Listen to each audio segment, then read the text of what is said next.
Chapter 11. You are listening at Novel Full. Audio. Would it be my mistake if Claravan's expression of brushing off the wood debris from his clothes looks very happy? There was still a moment in the classroom. All of the children, including me, were so busy looking at the log in front and the Claravan alternately. Sell it. Belsac was the first to break the silence. The guy who was sitting hung up on the seat he was lying down throughout the class made an impression and asked. Yes, yes. This task is to sell these logs and get the money. Belsac or not. Claravan's smile remained unchanged. You can use any method to sell things. You can cut or split this tree, or burn it if necessary. So, in a word, you just need to sell it, regardless of the means and methods. It was the same for me that I can't remember the pointed number. As Claravan said, that was just a log and it didn't seem to have any special corners. It's a timber and light B.B.O. tree, but you won't be able to lift it and move it alone. Besides, such a tree is so common that it can be sold to anyone who needs firewood at best. It was when I was wondering what to do. However, you shouldn't use your position. You should only sell this tree to people who need it. Alas! A little sigh came right next to me on the last condition Claravan had. It was Mayron and Gil-Lou. The two guys were sighing with their eyes lowered as if they were very sorry. What were you thinking? As I was looking at them with very suspicious glances, Lorraine, who was quietly listening to Claravan's words, carefully raised his hand. There. Yes, Lorraine, please tell me. Lift it myself, do I have to carry it? Is it embarrassing to ask a question? His white face turned red. Don't worry about it. This is just a sample, and it will already be delivered one by one to your place. Ah, that's good. If I was worried about having to go with that heavy wine, or if I heard the answer, Lorraine smiled, and a pretty dimple fell into her cheek. I don't like it. I am admiring Lorraine, which is pretty as a lily, and I hear an uneven voice. Point one. You can tell who you are without having to look there. It was Belsac's fat voice. Why do I have to do that? That guy is also short, just as expected. The mouth is still smiling, but the laughter disappears from Claravan's eyes. What is such a thing, Belsac? Selling things like that. Why do I have to do things like that? Why do you think it's only for the people below? My mother did that. It's bad to deal with money. It was such a serene word that I grinned. Cyril, a native of Anginas, a second-class family in the Lambrou Empire, was truly aristocratic. In fact, in the past, there were times when direct money transactions and obsession with money were regarded as non-aristocratic. But that's all old days too. The nobles were shocked by the appearance of Lombardy starting as commerce and taking control of everything with the power of money. Realizing the power of one or two assets, they were either putting up a ring with the money they had been sleeping on or actively setting up the top and jumping into commerce. That's why the Anginas family, which lasted until the end, created the top of Duroc and reached out to the Roum textile market. I recalled the last time Duroc visited the mansion to seek Lombardy's help. But Belsac, the descendant of Anginas, is making such an easy-going sound. Then it can't be helped. Claravan said that it was a pity. I have no choice but to give Belsac a failing point for this assignment. Failure point. Belsac's face, muttering the word failure point for a moment, quickly turned red. Why am I failing? There is no way to do anything. This assignment is to sell things, but Belsac refuses to do so, so I have to fail. Then it's okay for the teacher to change the assignment. The problem is that the assignments are stupid from the start. Is that so? Okay. That was it. Claravan was neither angry nor tried to make Belsac understand. He just turned around and said to us, except Belsac. You can have the money from selling the tree logs, and the person who earns the most money has a reward, so please work hard. Eventually, Belsac, who was completely excluded, groaned. Boom. He opened the door and left. That didn't mean anyone cares. I went a little closer and looked at the tree.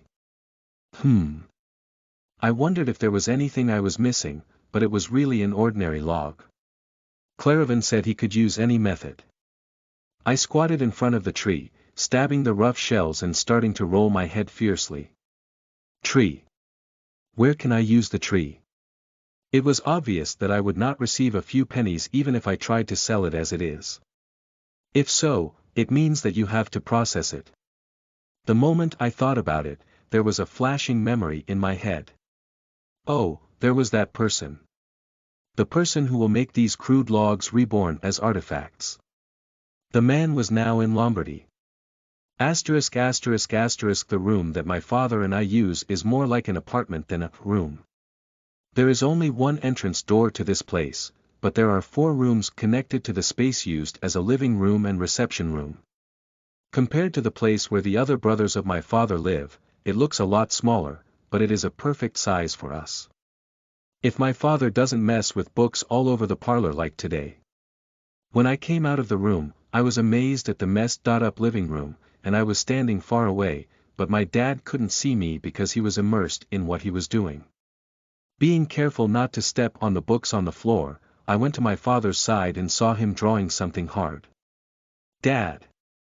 Oh, did Tia come? Hearing my voice, my father raised his head and smiled brightly. Are you busy? No, I'm not busy. As my father said so, he shrugged off what he was drawing and put it away.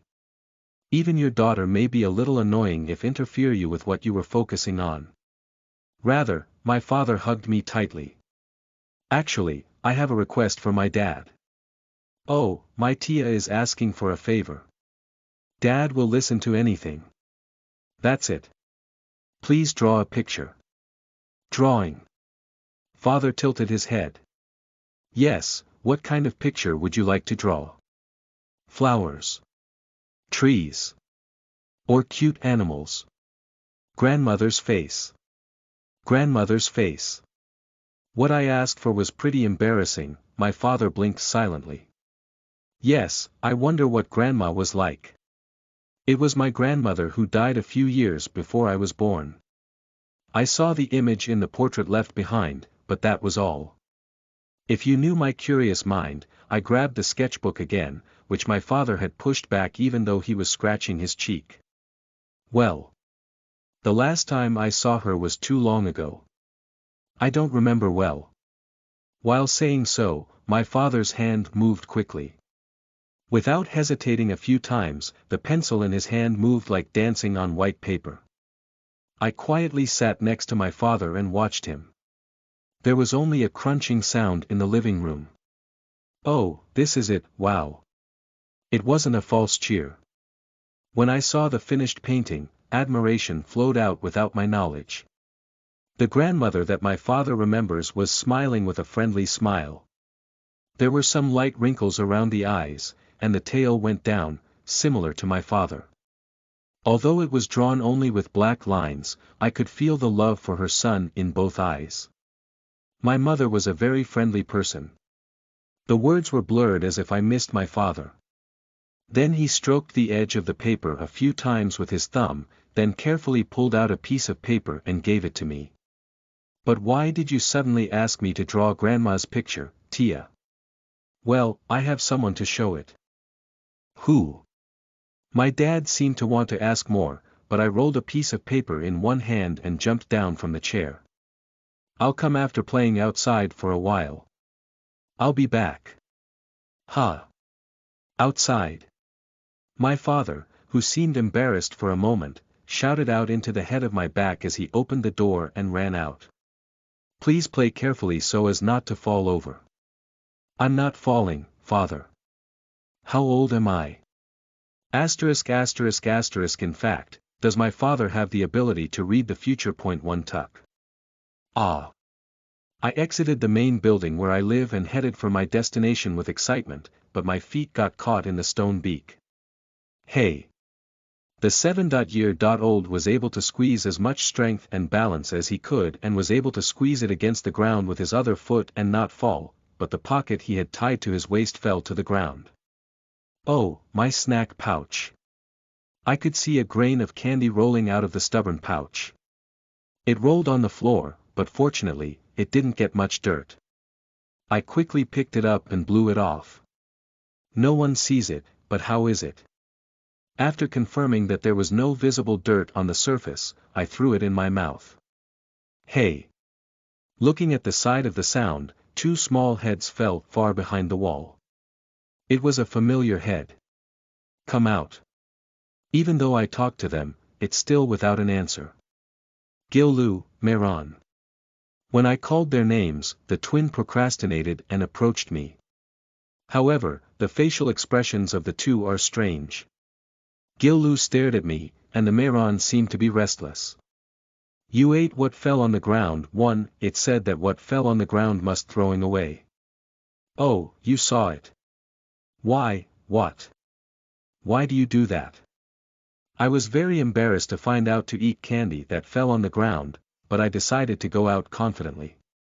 You will die, Tia. Let's go to Dr. O'Malley, Tia. The twins grabbed my arms one by one and tried to pull me. A man barely dies from that. Annoying guys. Why are you two chasing me? The topic was switched before biting more horsetail. Well, that's. Fortunately, the twins suddenly became speechless and quiet. If you don't have anything to say, I'll go. Bye. There was no time to be wasting like this here. I'm busy on the way to go. Turning around, Mehran said urgently to me. We want to go together. Do you know where I am going? I don't know, but it will be fun. Right. Because Tia is fun. Are they feeding me now? I thought about it for a while, but I could see one thing for sure. I'm not the one who won't follow when other sayings don't follow me. Then, stay quiet so you don't bother. I'm busy. Okay. I'll be quiet. The twins who nodded while laughing with identical faces were pretty cute. I've seen Sprouts in my beauty since I was a kid. You too. And I started moving back to where I was supposed to. He said he walked fast on my side, but his legs were still too short, so he didn't get as fast as he felt. But where are we going now? Someone who asked me was Gil-Lu, who was walking leisurely as if for a walk. Come and see, I know. It's hard. Fortunately, the person I was looking for was not far away. Among the oversized Lombardy mansion buildings, it is the most outlying, but the most vibrant. A very small town with houses with a completely different atmosphere from the main building where we live. Wow, whoa. Where is this? I didn't know there was such a place in the mansion. The twins couldn't shut up and looked around and said. This is the home of Lombardy's resident employees and their families. I triumphantly explained by wiping the sweat from the chin. Now all I have to do is ask and find him. A genius sculptor who bloomed late at the age of 30. An artist from Lombardy who later sculpted the emperor's figure. Alfio Jean, now 16 years old, is here somewhere. Chapter 12. You are listening at NovelFull.audio. Alfio began to gain fame when I just started working with my grandfather. There were countless artists sponsored by Lombardy, but Alfio was special. It was at the late age of 30 that he began to work in earnest. Unlike other Lombardy artists, who are usually excavated at a young age and nurtured in greenhouses, Alfio was originally a carpenter. It is also the third-generation carpenter working in Lombardy after his grandfather and father. So when my grandfather heard the news from Alfio, he felt very sorry. It would have been nice if we could have sponsored such talent earlier and created a good working environment. But Alfio didn't care about that. Rather, he was very grateful to Lombardy for supporting him, even late, and presented his first official work to the family. The title of the work is World Tree. It was a gigantic dot-sized piece of wood that embodies the Lombardy pattern, the World Tree. It was a masterpiece of carving several trees separately and putting them together into one. And with that work, Alfio quickly became an artist renowned throughout the empire. But how do I find him? It was midday, so most of the people were working in the mansion. It was a busy residential area for employees, but it was just dead. Should I go from house to house and ask if he doesn't know Alfio? What is that? It looks amazing. Oh, and it turns out you've forgotten them. The twins were running around like kids at the toy corner, marveling at the things they saw for the first time. Gil Lu. Mehran. Don't go crazy. I shouted, but the two didn't even pretend to hear it. Wow. Here's water. I guess you're scooping it up with this gourd. Let's float the water too. Oh, that's a bit dangerous. Gil Lu and Mehran, who were wondering whether they were seeing the well for the first time, were installing them, saying that they would pump up water with a gourd. It's 11 years old, so it's bigger than me, but it was well made to fit the height of an adult. It seemed dangerous to seeing them rumbling with their hands. Hey! You guys come down. Eventually, I grabbed the skirt of my dress and ran to them. But my legs were short, and the twins acted needlessly fast. Wow! Mehran's body leaned to take out the gourds from the well, staggered for a moment, and then leaned down. As it is, Mehran falls into the well. No! I shouted out loud and reached out, but it was useless. But then. What, you guys? A big hand approached, grabbed Mehran's back, and pulled it up. Then, with the other hand, he also grabbed Giliu's torso. It's dangerous to play at the well. The low voice that had passed the transformer screamed out of anger. The twins, one on each side of the sleepy person, struggled to escape, but it wasn't easy. Ha! Hio! Hey! Why are you trying to crawl into the well? I shouted at the two of them, breathing full of excitement to the end of my chin. And I looked at the person who saved the twins. I have to say thank you. It was the moment when I saw the face of a young teenager who was frowning as if he was as surprised as I was in a dangerous situation. Ha! Ha! The face is ripe in the eyes. Red hair with noses full of freckles and taller than others. 16-year-old Alfio Jean was standing in front of me.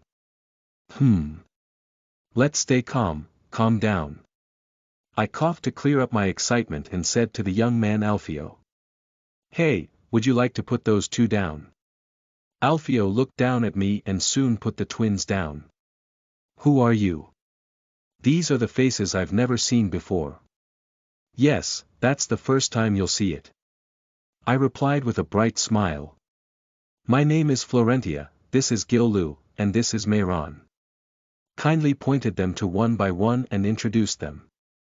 But instead of saying his name, Alfio frowned at me and glanced at the twins. The name seemed familiar to his ears.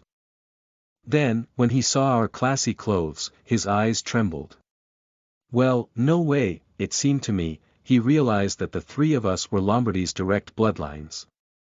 You can't put a sense of distance from the beginning. I deliberately said with a brighter smile. I'm sorry for making the fuss. Sin, I'm sorry, my lady. Sorry, masters. I don't know. No, I'm not trying to get an apology.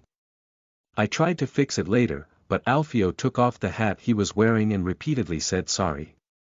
It doesn't seem like the people in my family treat their employees so harshly. Seeing that his face turned red to his neck, it seemed to be Alfio's personality. Well, Alfio Jane, who was just over 30 years old, was also an innocent and pure person. No. These are the twins wrong. But.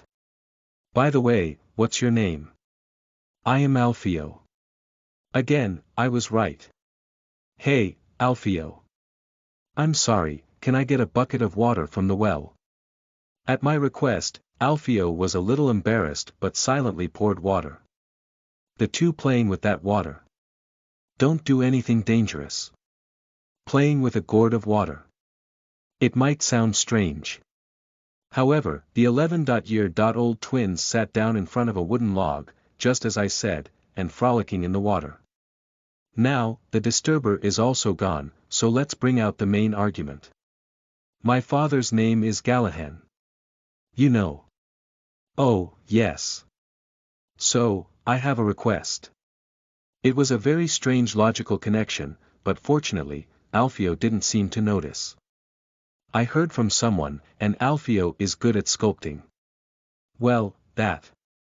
It's just about selling children's toys by carving them out of wood. I'm not good at. Wow, you're already making money with pieces. You're an expert. Praise makes the whale dance too. As he rubbed his greased hair of him in a fuss, I could see Alfio's face, who was overly nervous before, was loosened a lot now. If you have a picture, can you sculpt a person's face? I have a tree to use. Alfio hesitated a little when I showed it by hand that it was this size. A person's face is a little difficult, so. Is there still a bunch of pieces up to that level? I got a little nervous. I have had my family's faces carved before. Oh, that's good. But. Why again? I couldn't stand it and ask. Then it takes a long time. It's a big deal, then I can't. The time Claravan gave was only a week or so. But it's a holiday from my job. In about 4 days. No, I listened to what he said and relieved. I was happy and held Alfio's hand tightly with both hands. And I put the grandmother's portrait drawn by my father in his hand.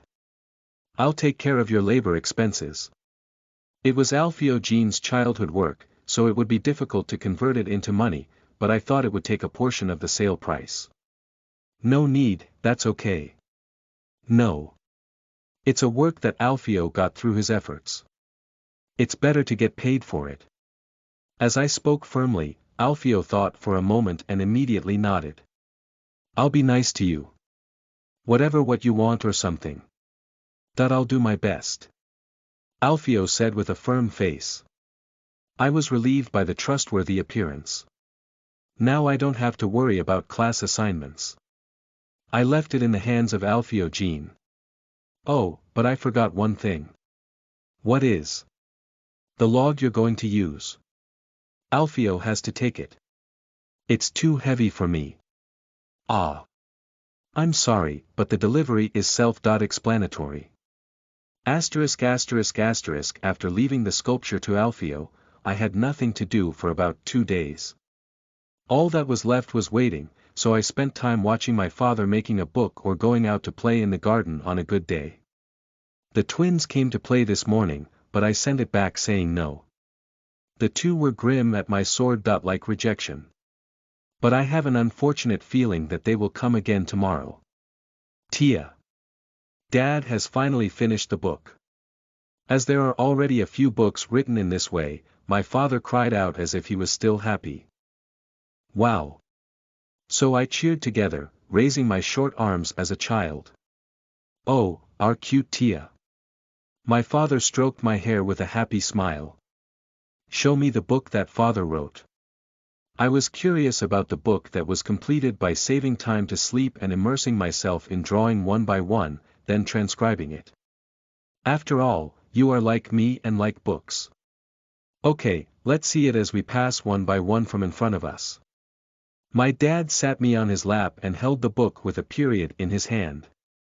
It was unique in being thinner and larger than other common books. In case the paper was damaged, I carefully opened the cover. By the way. What? When I turned over the first page of the book, I saw my name written in my father's handwriting in the margin that appeared.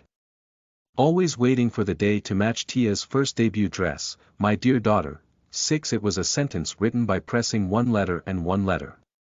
This book was written to show my Tia later when she was old enough to be interested in dress.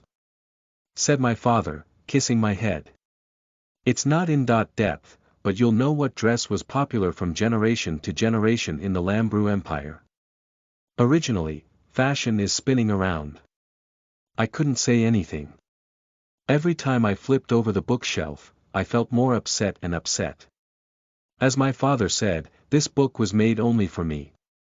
Small letters were written around the pictures of dresses of different shapes that were skillfully drawn to fill one side. If Tia, who is smaller than her age now, is taller in the future, it will fit well. This costume seems to be able to make Tia's pupils stand out by using the green carpet. Usually, your mother will take care of the debutante dress, but your dad will take care of it more clearly.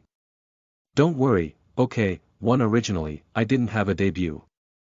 It was because I was half a commoner, and no banquet called me, which was the same as an existence in the family, and I was more busy improving the library I was given rather than making my social debut. I covered the book that had passed to the end and held it in my arms. Perhaps even in my previous life, my father wrote this book for me. For the day when you will pick out my dress with your own hands. Do you like the book? Yes, very much. My father pulled me holding the book and hugged me tightly. I hope that the day when our Tia grows up quickly, but I hope that will come slowly. Dad. Should you choose my dress later? Then. Let's open this book and carefully select it, Tia. This time, I hope my father can see my debut. 1 May I take my hand and go to the banquet together? I also hugged my father. Dagdak, dagdak. I heard the sound of a horse's hoof approaching from a distance through the open window. Lifting my head in my father's arms, I quickly ran to the window. A wagon with a flag at the top of Duroc was coming into the house. Unlike the last time, when I was short-lived, I saw another large wagon following the wagon where traders were riding. Finally came. I quickly put the book on the shelf and pulled my father's hand and said, Dad. Let's go for a walk in our garden. Come on. Sudden hurry. Did you want to go that way? Yes. So hurry up. My father continued to laugh at what was so good, even though he was reluctantly dragged into my hand. But as I was going slowly like this, I felt like I would miss the time, so I let go of my father's hand and cried out. I'm going to run. If you don't follow me quickly, you might miss me. Tia. Don't fall. I smiled of conversion as I saw my startled dad start running after me. Now is the time to give my father a solid footing. Chapter 13. You are listening at novelfull.audio. Put on a foothold. The carriage of the owner of Duroc Company stopped and, terrifyingly, Vise jumped up and shouted to the servants. Claravan, who followed him with Lulac, pounded his tongue a little. While waiting for textile samples from Duroc, he also investigated the owner. As a result, he was the Empress's person. To be precise, the current Angina's lord is his father. In terms of the number of a family member, he was quite far from the center of the family, but he was a person who has been close to the Empress since he was a child and has been watching her that he grew up with.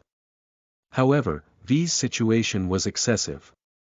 No matter how much pressure the Empress had, Vise was the eldest son of Lulac Lombardy. It is not necessary to be low-profile like that. Even it was Angina, who produced the current Empress, still not on a par with Lombardy. There was no way Lulac, that walking right next to him, couldn't hear Claravan's clicked tongue. However, there was no sign of displeasure. He just silent and looked at his first son with more unknown eyes. Eventually, when Vise opened the door instead of the servant, Duroc's owner, who seemed familiar, got off the carriage. Then he bowed his head to Lulac and said hello. At least the owner knows the proper hierarchy. Claravan groaned inside. You worked hard to come. I want to check things right before I go inside. How about you do that? The eyes of the owner of Duroc Company slightly frowned. I tried to bring in the textiles I brought, but I didn't really know that would be a prerequisite for the business. It was just a formal procedure, and Vise, who reassured the Lord over and over again, said, standing in front of Lulac. Father, do you really need to do that? Get out of here. Lulac's angered eyes turned to Vise. He wasn't frowning on his face, nor he was staring loudly, but when Vise saw his eyes, Vise instantly hardened. Are you taught that you can stand in front of the Lord? Ah! Only then, when V's realized his mistake, he hurriedly stepped aside. Roll the cover. At Lulak's command, the servants removed the cover of the wagon brought by the Duroc company. Lulak, who reached out to the textile and swept it, shed low saliva. The surface was irregular and rough. Claravan. When Lulak called, Claravan approached as if he had been waiting. Not surprisingly, his expression when he touched the cotton of the textile was not very good. What are the raw materials? Claravan asked Duroc's owner. Oh, it's... The owner hesitated for a moment as if he couldn't remember. You can't even say the raw materials of the things you're trying to sell by borrowing someone else's money. It was a point that showed the Anginas family's ignorance and attitude toward commerce. It is woven from the leaves and stems of the koroi. You mean the koroi? Koroi was a kind of weed-like plant that grew widely throughout the empire. When Claravan, a well-recognized student, noticed for the first time hearing about the textiles made from koloi, V's was a bit upset. It's the traditional way in the eastern part of the empire. It's what the upper-ranking master himself asked for. I pretended to know, and I didn't know anything. Really, Claravan was crying at V's groaning without knowing, but there was nothing to say.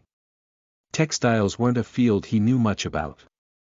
He has been in charge of successor education and when he living in Lombardy he has done a lot of commerce, but it was his first time hearing the woven fabrics using koroi. Since it is widely used only in the East and is not well known in other regions, it will be a great benefit. The owner said to Lulak. Is that so? At first glance, it seemed like a positive answer, but at the same time, Lulak's gaze no from a lot of rough cloth that was piled up in luggage would be failed. We received a written report of the amount and labor required by the Duroc company. Certainly, if it were the other company, it was a huge sum that alone couldn't afford it. But it wasn't that burdensome for Lombardy. Even if this textile business failed, Lombardy was able to make up for the damage in a month or two. It wasn't money that Lulak was worried about. The oldest son, V's, who is talking with wrinkled eyes next to the upper circumference, was captured. The current empress, Rabini Anginas, was a narrow but ambitious character at the same time. To make her son a crown prince, she did not cover the fire.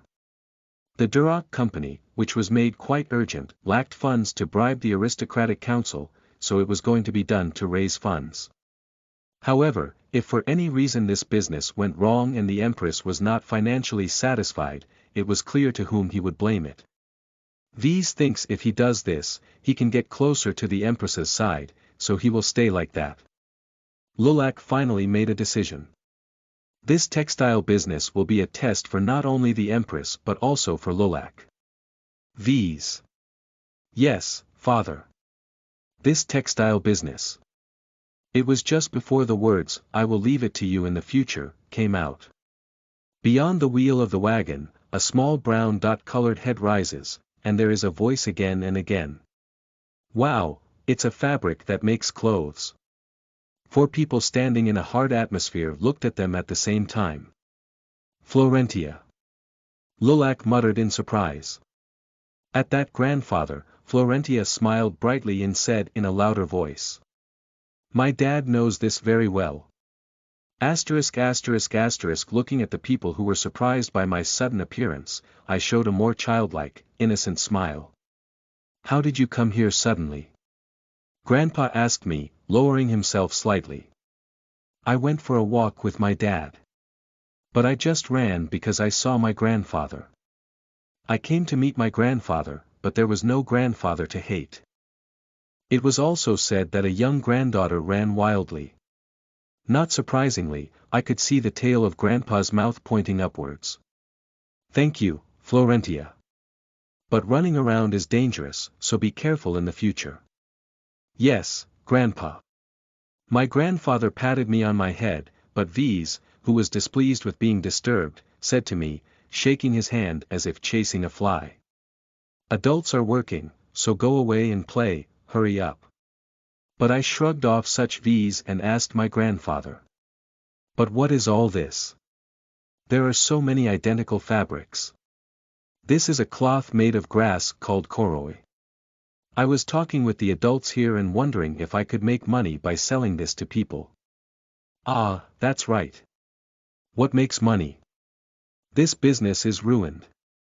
To mention the problem, there are too many. During several problems, as a result, this large-scale koroi textile business collapsed and Lombardy had to endure financial bleeding.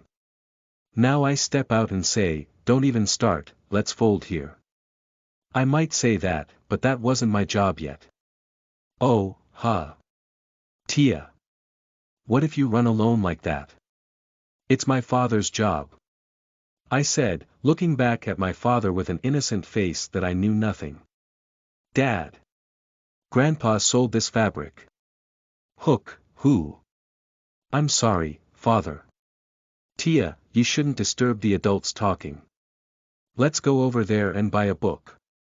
My father, who didn't know my heart, tried to take me to the other side. Look at this, Dad. This is a cloth made of grass called koroi. It's amazing. Ha. Koroi. I knew how to show interest. My father turned to the cart to see if he was interested in weaving with plants that were nothing more than weeds such as koroi. Ho, this is a fabric made of koroi. It's my first time seeing the real thing, but it's the first time I've ever touched this kind of touch. My father, who was talking with excitement without knowing it, realized the situation again and blushed. Come on, Tia. You can't just go like this. At that time, I heard a voice piercing my burning heart in one shot. You take a look, Gallahan. It was my grandfather. V suddenly appeared and pretended to know her younger brother seemed to be anxious, but his face was a spectacle that he couldn't even intervene. I don't know that much either.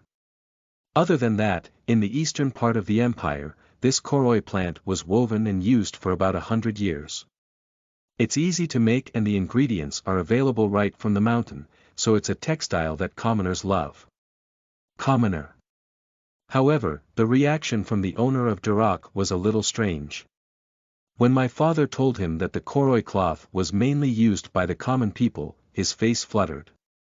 Is this the cloth used by commoners? Yes, it is, but as you can see, it is rough and coarse, so it is not suitable for use in the clothing of the nobles. Huh, yeah. Grandfather asked and the owner of Duroc could not speak.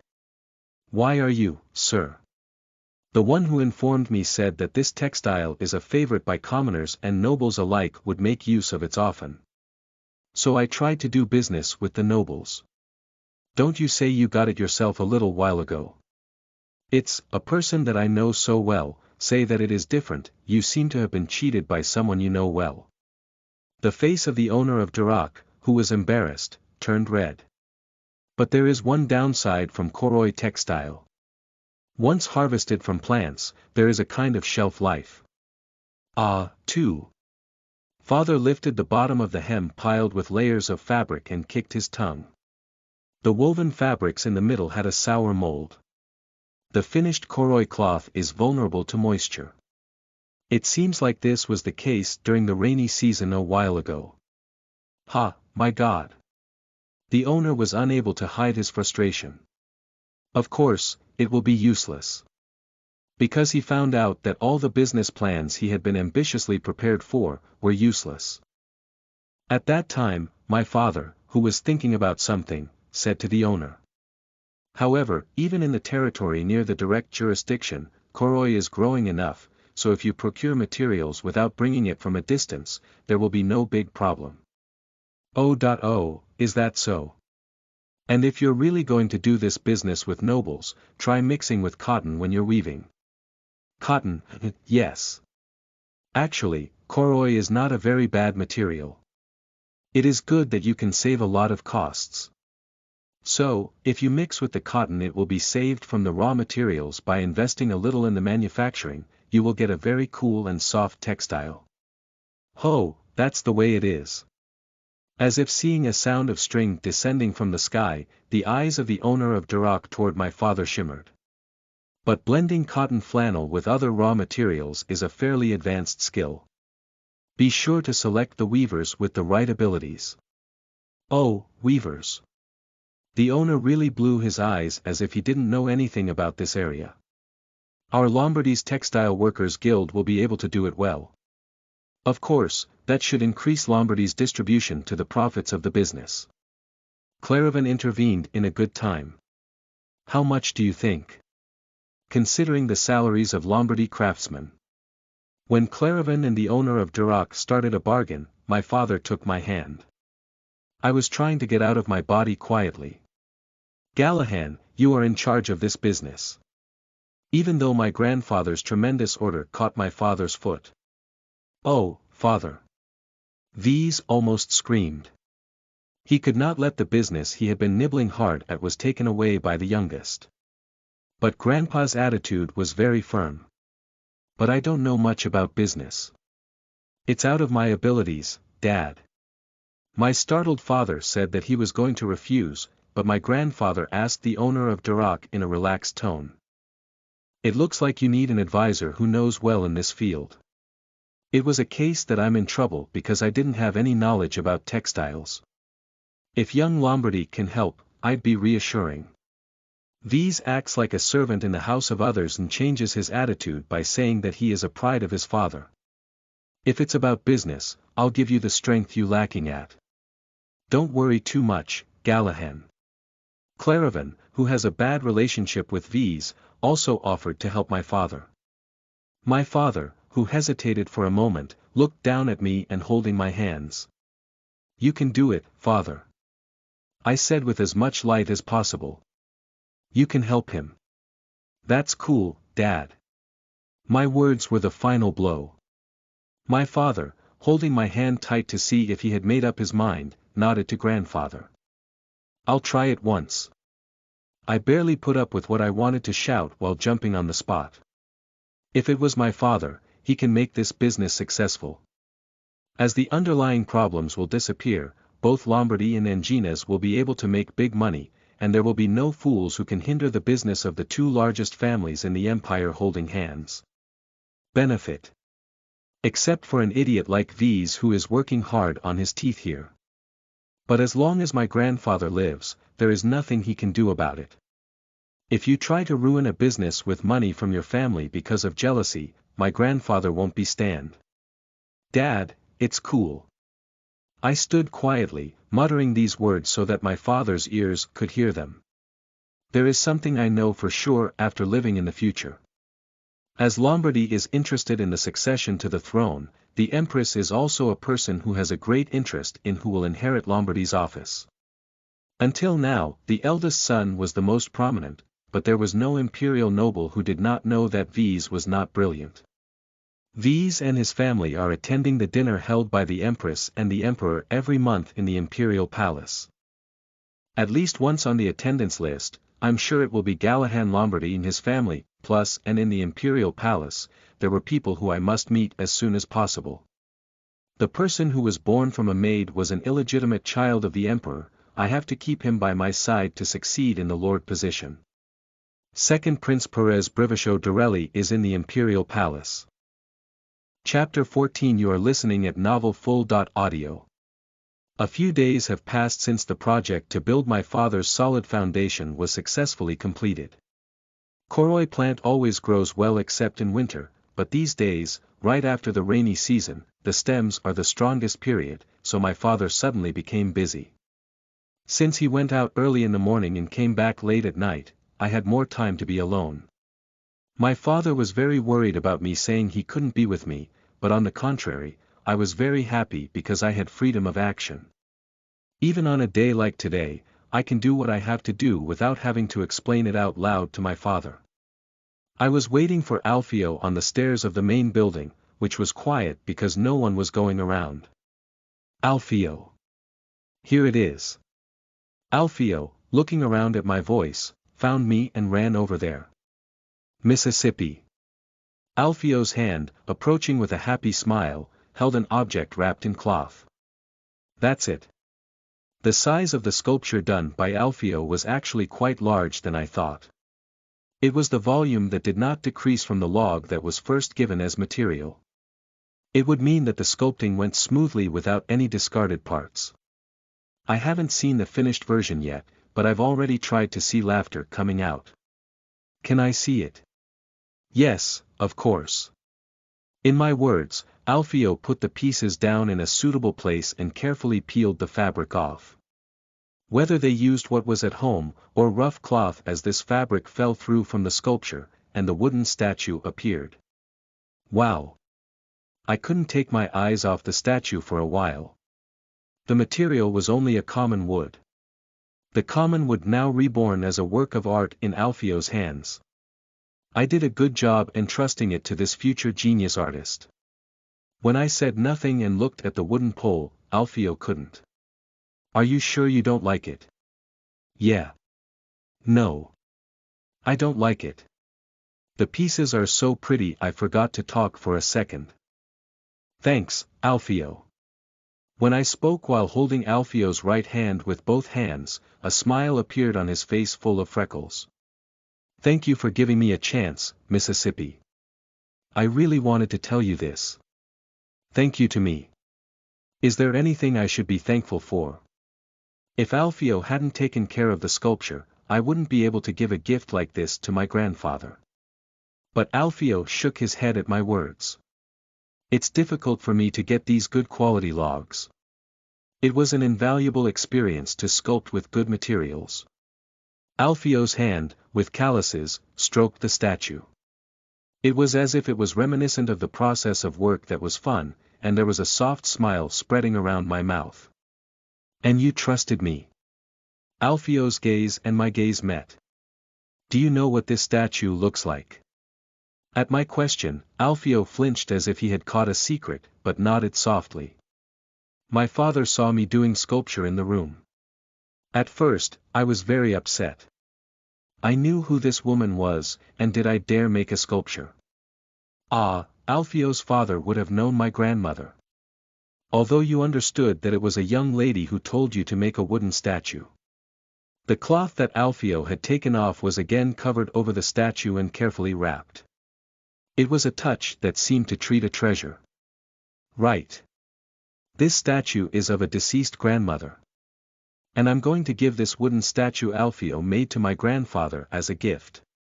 Alfio's fingertips, who had just been tying up the ends of the cloth, trembled. Also. Alfio nodded a couple of times and said to me again. Thank you, Mississippi. For believing that I can make it. And I could see that Alfio's eyes were changing somewhere. His eyes were shining with guns as if he had a strong goal. I used to help my dad and do carpentry sometimes, but now I'm really old enough to start working a job. I have a lot of trouble these days. Alfio, scratching his head, laughed darkly. Neither father nor mother should put down their hobbies like pieces and learn work in earnest. So you made the decision? I asked carefully. Originally, Alfio lived as a carpenter for more than 10 years as it is and later gained recognition as a sculptor. What if I said, I've done enough sculpting now, so it's better to focus on my life? I was scared. But my worries disappeared with Alfio's refreshing smile. I enjoy sculpting. I will be a carpenter who succeeds my father, but I will continue sculpting on a day off like this one. So I can really become a sculptor anytime soon. Ah. He must have been like this during his 15 years.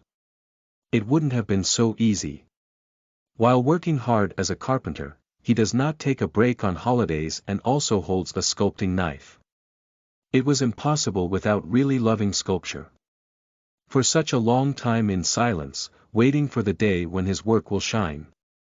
This tall man in front of me now, between a boy and a young man, blooms splendidly at the end of that hard time. It is not until the emperor is given the last name Jean, which means beauty, to becomes Alfio Jean. You know, Alfio. Yes, Mississippi. Aren't you sure you want to sculpt only on holidays? Yes. It's possible every day, right? Because you may not be able to study while working as a carpenter. He couldn't understand what I was saying, so I laughed at Alfio, who had a big question mark above his head, saying nothing. Asterisk asterisk asterisk at the time of sunset every day. Grandpa took a walk in the garden by himself. And the place where I spend the longest time on the way was the tiny evergreen forest. The first emperor gave a few evergreen trees a long time ago, but why did he care so much about that place, which is nothing special except that it started? During the last few years of my grandfather's living right next door, I heard why. It was because of my grandmother. The grandmother, who hated the deadly falling leaves, said that she always enjoyed taking a walk with grandfather on the path through this evergreen forest. And now, the grandfather who is left alone is repeating the routine by himself. Even the day before his death, my grandfather walked among the evergreen trees. Point 1 I stood in front of the office and waited in time for my grandfather to return home from the walk. I didn't wait a long time before I saw my grandfather over there. Grandfather. Deliberately, in a loud voice, I ran, calling for grandfather. Oops, why is this girl run? I've been waiting because I have something for my grandfather. Do you have anything for me? I grabbed my grandfather's hand and pulled it into the office. My grandfather seemed surprised, but whether he was trying to match my rhythm, I opened the door of the office as I led. What the hell is it? Grandfather couldn't finish talking and stopped. A well-wiped statue was placed on a tabletop, which was best seen when the door of the office was opened. It was something I asked Alfio to do. Natalia. The grandfather blankly called the grandmother's name. It was a bust made of uncolored wood, but it looked like it was really warm in the dark sunset that colored the sky. It's my gift to my grandfather. Florentia, did you prepare that statue? Grandpa looked at me once and hurried closer to the wooden table. This really looks like Natalia's youthful appearance. Grandpa's words weren't an exaggeration. Alfio's sculpting skills were already enormous, so he perfectly reproduced the paintings his father drew. My dad painted a picture of grandmother, so I asked a friend of mine to make it into a statue. It's a painting by Gallahan. Grandpa carefully reached out and swept the sculpted grandmother's eyes. It felt like he would be trembling at any moment, but a bitter smile caught my grandfather's lips with the cold touch that touched my fingertips. But for a while, the face that looked back at me was the same as usual. But is this my gift? Yes. Do you like it? I like it, but... Grandpa laughed a little bitterly. What a gift is without a price. You know about Claravan's homework. Well, I expect it to some extent. If it were Claravan's personality, he would have reported the progress of the class without delay. Thanks to thinking in advance, I said without panic. Did that statue make Grandpa happy? Happiness. Happiness. I have many happy memories of Natalie at that time, so every time I see that statue, this grandfather will be happy. Then it's okay. When my grandfather is happy, I am happy too. It is never a lie. After getting sick, grandfather was very upset because he couldn't see the grandmother's portrait properly. After all, he couldn't see well. That was why I moved my grandmother's figure to sculpture. Even if his eyes can't see later because of old age, my grandfather will still be able to draw the image of a grandmother through his fingertips. Mr. Clelavan's homework can be done better later. This is also true. Even if not this time, you can always stand out in Claravan's class. Besides, if you could earn points directly from grandfather, that was the first. Because the purpose of the succession class itself was a continuous evaluation to select the next lord. Florentia. Grandpa stared at me as if he was trying to read inside me. But it's not me that will barely crumble. I looked at my grandfather with a more pure face. But you can't just get such a good gift. If you have anything you want, tell me, Florentia. What do you want? Then it is. Because of my grandfather's personality, he is not the one to receive a gift from his younger granddaughter for no cost. However, it is the choice to ask for money for the homework right now. Besides the price of selling the statue, there is one more thing I want. Then, Grandpa. I pretended to think for a moment and then spoke. I have a friend who made that statue. His name is Alfio. But every time I said a word about Alfio, my grandfather's mouth slicked. And in the end. Ha ha ha. Such a talent lived inside this Lombardy wall. Grandpa, who laughed out loud, looked really good. After all, the wall of collecting critical talent is no different at this time or at that time. I stood leisurely and enjoyed my grandfather's laugh like music. Because the better Grandpa's mood, the greater the amount of money he will give to me. I am a wonderful granddaughter who made a statue of my grandmother and gave it to my grandfather, and I am one more wonderful granddaughter who gave a genius who sculpted such a perfect wooden figure without proper education in my grandfather's hands.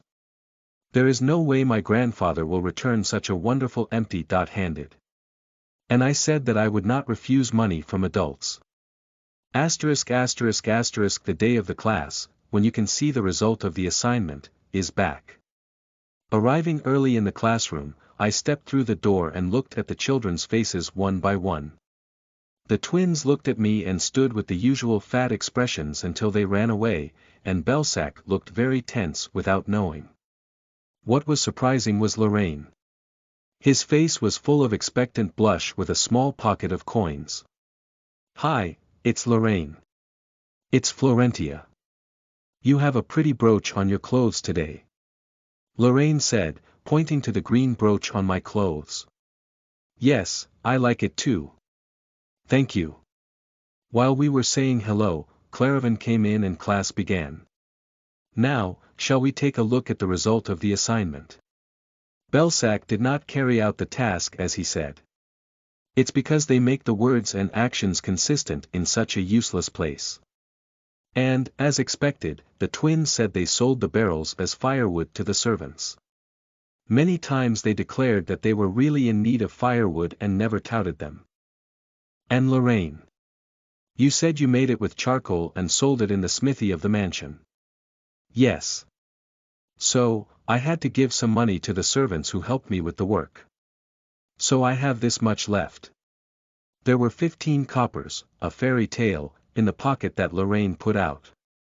Originally, it was a business that only maintained the main battle when considering that the price of a single log was about 20 copper, but it was surprising that Lorraine, who was timid in every business, moved so aggressively. She nodded to see if it was the same with Claravan and praised Lorraine. Finally, Florentia. "Yes, teacher. How much did you make by selling logs?" I shrugged once. "No way, have you not done the assignment?" At Claravan's words, Belsac, who had been squashed in the corner of the sofa, was seen jumping up. "No. I worked hard, sir." "So where is the money?" "Here you are." "Yes. Where did I said, pointing to the brooch on my chest as if I was looking forward to it. "I made a statue out of logs and gave it to my grandfather, and I got this brooch instead. It's an emerald.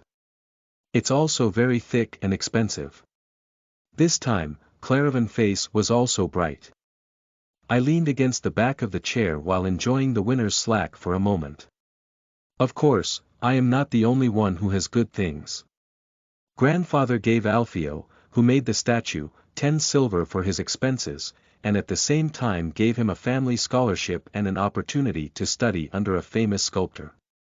As I enjoyed the scenery of the classroom, gazing at me blankly, repressing the desire to twist one leg, smiling triumphantly, Belsac was struggling with his nose widening.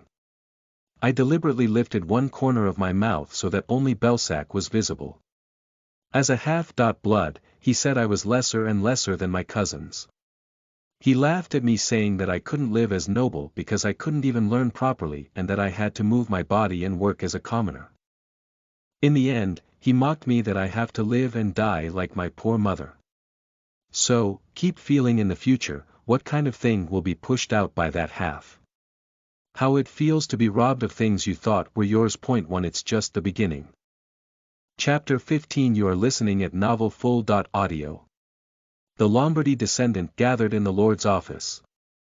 It has been a long tradition since they were teenagers to sit in one place on the third day of each week, whether it rains or snows. Gallahan, who has no spirit these days because of the Koroi textile business, said he was in a hurry, but unintentionally, it was late for the meeting time set in advance by Lulak. While sweating, he jumped and opened the door of the office, and 3 other people looked back at the same time while resembling their faces. "You're late, Gallahan." V's did not hide his unpleasant expression and gave him a pin-up. "Sorry, brother." Gallahan spoke when he saw a chair in the office still empty. "The meeting with the Lombardy Bank official is not over yet." "Oh, is it?" It was Lulak who took very seriously not to be late for the appointment. If the meeting had already begun, regardless of age, you would have been scolded like a child. Gallahan sighed a little while wiping the sweat that had formed on his forehead. The lucky guy. V's fluttered as he looked at it. "Haha. It's been a while, sister." Gallahan happily laughed off V's grumpy and greeted Shaunanet, who was drinking tea quietly in her seat. Shaunanet, who is the eldest and whose age is quite different from Gallahan, was less talkative. "Okay. Father will be coming soon. Sit down and relax." Shaunanet, who has a long neck like a swan and elegant, said in a quiet voice. After saying that, he sips a teacup again and looks at the distant scenery outside the window. Gallahan sat in an empty chair, thinking that her sister was very pretty. "I can't see your face these days. What's so busy?" Laurels, sitting next to V's, asked Gallahan. Laurels, the third of the brothers and sisters, was the least age different from Gallahan, but his personality was the opposite of what he believed to be others. Laurels, who hated complicated and simple things, was frustrated with Gallahan, and Gallahan was very uncomfortable with Laurel's behavior. "I'm doing some jobs that my father has entrusted to me these days." "Well, even if it's jobs, it is merely advising in words." Gallahan said humbly. "If it was really about putting a word or two on it, I wouldn't have been running around so busy that he couldn't even see his daughter's face these days." However, Gallahan glanced at V's attention. It was because V's felt that the work he was doing was being taken over halfway by Gallahan. Just as expected. V's face, with her arms, folded and looking only at the front, fluttered. However, Laurel did not notice the discomfort of planting at all and jokingly continued to speak. "Ah. I heard that. You stole your brother's business." Bang. Eventually, V's anger burst. V's, who jumped up from his seat and struck the table of the office with his hand, stared at Laurel's with his sad eyes. "Are you kidding me now?" "Oh, no, it's not like that. I can't do that, brother." Surprised, Laurel's expressed resentment with her whole body. Laurel's were scared of V's to the extent that it sometimes seemed more like a relationship between a superior and a subordinate rather than a sibling. "And you, Gallahan. I think you've been very convinced that you have been in charge of a big job once. It's a fluke that will never happen again, so enjoy it now." "Okay." It was the same that Gallahan was unfair. He has never thought of wanting to take on the business that Lombardy and Anginas are promoting at the same time. He just went out for a walk with his daughter, and things went wrong and it just happened. For Gallahan, who wants to live in the warm sun while reading his favorite books and spending time with Florentia, this heavy and breathtaking sense of responsibility was a poison. "I'm sorry, brother. But I didn't intend to do that either." "What? If you want to take over this job again even now. This child." Although she was in her mid-30s, her habit of raising her hands easily has not been fixed since childhood. It was a moment when a fight between brothers who had grown up and had children was about to start. Ting. Shaunanet made a small noise and put the teacup down. "Stop." With just one word, V's movement stopped high. "You run wild like a foal hit by the ass, V's." Despite the words mixed with a tiring sigh, V's shoulders flinched. And it was the same with Laurel's and Gallahan. She had always a quiet and calm personality, but once she gets angry, she was so scary that no one could stop it. V's, who seemed to be crushing Gallahan to the ground at any moment, was still nerdy but sat in her seat. "Thank you, sister." Gallahan said in a small voice whether he would touch V's anger again. "There's nothing to be grateful for. I just hated being loud." Shannonette's calm but cold gaze touched V's and looked at Gallahan. "A squirrel-like guy." "Yes. I felt it when I first saw you in Mother's arms. You are like a squirrel, Gallahan." At first glance, it might sound like a compliment, but Shannonette's cold expression was saying that it was not. "Even the small thing, you are always so surprised and runs away. Hide in your little den and never try to fight." "Sister. The only thing that shows interest is collecting books while chasing like a squirrel, isn't it?" Light ridicule was hung on Shannonette's beautiful lips. "Let's hear it, your daughter seems to be quite bright." Gallahan, who was wearing a bitter expression, looked at Shannonette in amazement at the story of Florentia. "It's impossible for a lion to come out of a squirrel's father. Shouldn't we even expect it?" She muttered as if speaking to himself, but every word that sounded stuck like a painful thorn. "It's a shame. Maybe you're like a squirrel spoiling her." Shannonette sipping the teacup again. "What do you think, Gallahan?" Gallahan couldn't say anything. He just biting his lower lip and thinking deeply about something. He did not know that Shannonette's gaze would be as sharp as a bird. Asterisk asterisk asterisk, Your Majesty the Empress, Croydon Anginas is here. Ask him to come in. Rabini, Empress of the Lambrou Empire, said, cutting the stem of the flower he had with sharp scissors and picked up. Shortly thereafter, Croydon, her aide, who is in charge of the Duroc Corps, stepped in cautiously. She still greeted him without taking her eyes off from the fresh rose. "Your Majesty the Empress, I'm here." Croydon took off his hat and put it on his chest, pretending to be quite friendly. "It's not you that I've been waiting for, good news for the tops, don't you know that, Croydon?" "Oh, no. Could I have come empty-handed, Your Majesty the Empress?" A streak of sweat flowed behind her back at the edge of the Empress, but Croydon said it with a smiley face. "Please read this." What Croydon handed was a brief progress report. The white hand of the Empress, taking off the flower arrangement gloves, received it. Croydon smiled as he quickly read the report and read that the Empress's complexion wasn't bad. "As I noted, Koroi textiles will be ready for sale next week. First, they will start selling around Setakuna Shopping Street, where noble clothing stores are concentrated." How did you solve the problem with the supply and demand of textiles, Croydon? The last time Croydon visited the Imperial Palace and reported that there was a problem with the supply and demand of fabric from the eastern provinces, he couldn't forget the sad eyes of the Empress at that time. After a time that felt like an eternity, the Empress's instructing him to seek help from Lombardy. When I remembered that time, sweat ran out, and Croydon pulled the handkerchief out of his arms. It was a hand towel made by embroidered Koroi's fabric. "I received Lombardy's support as you ordered.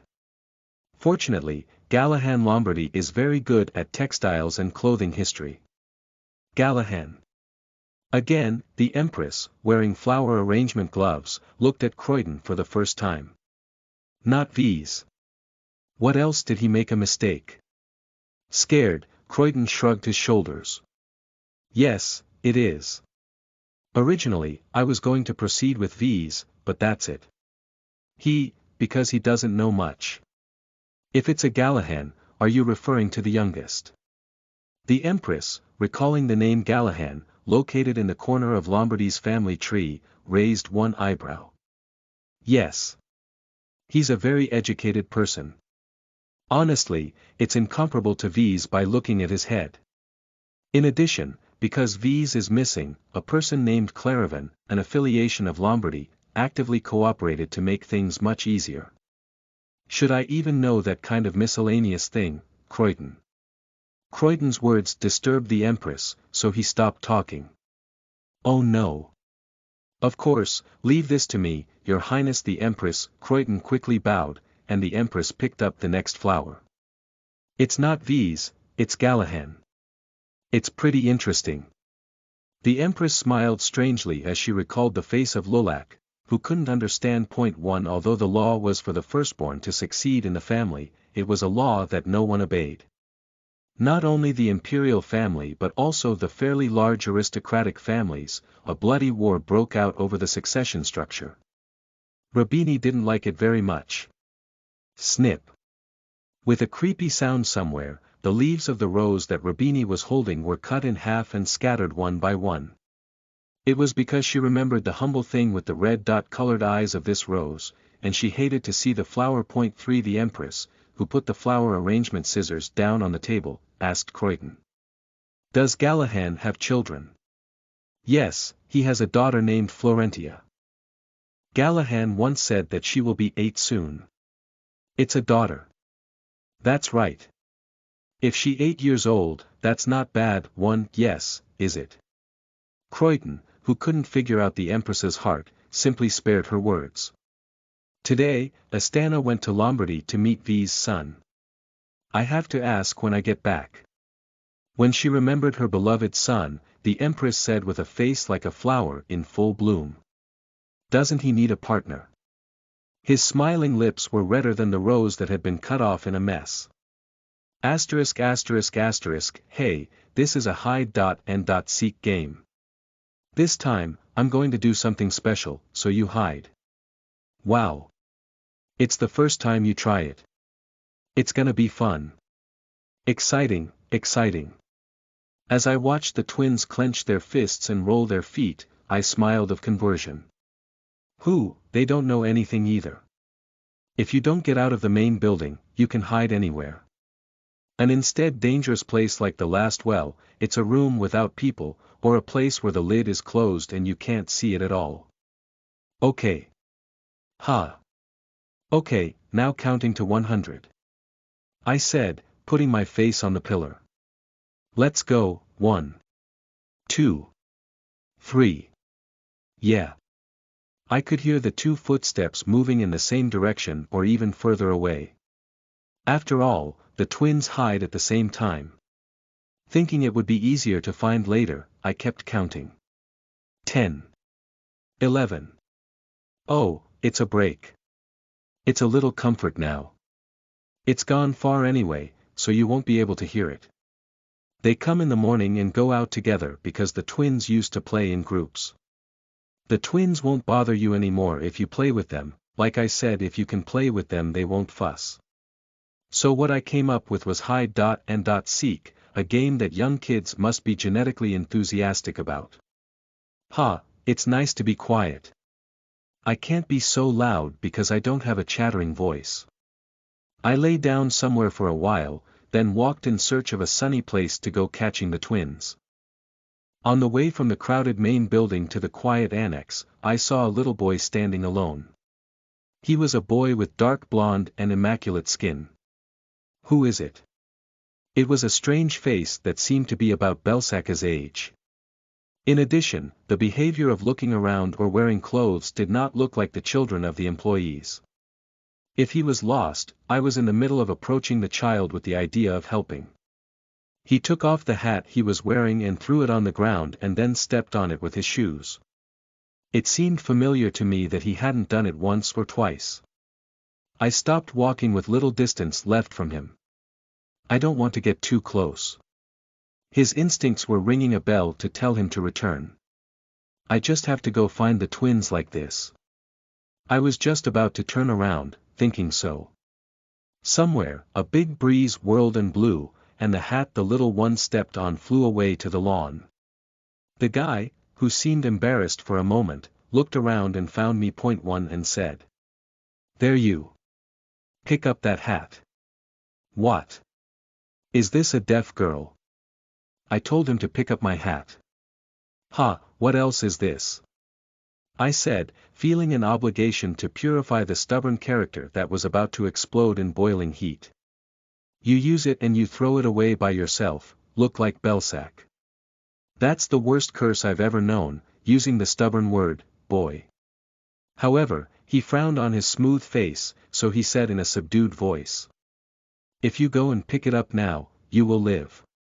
What kind of bullshit are you talking about, look like Belsac? I said, crossing my arms stiffly. How many books would you like to fit?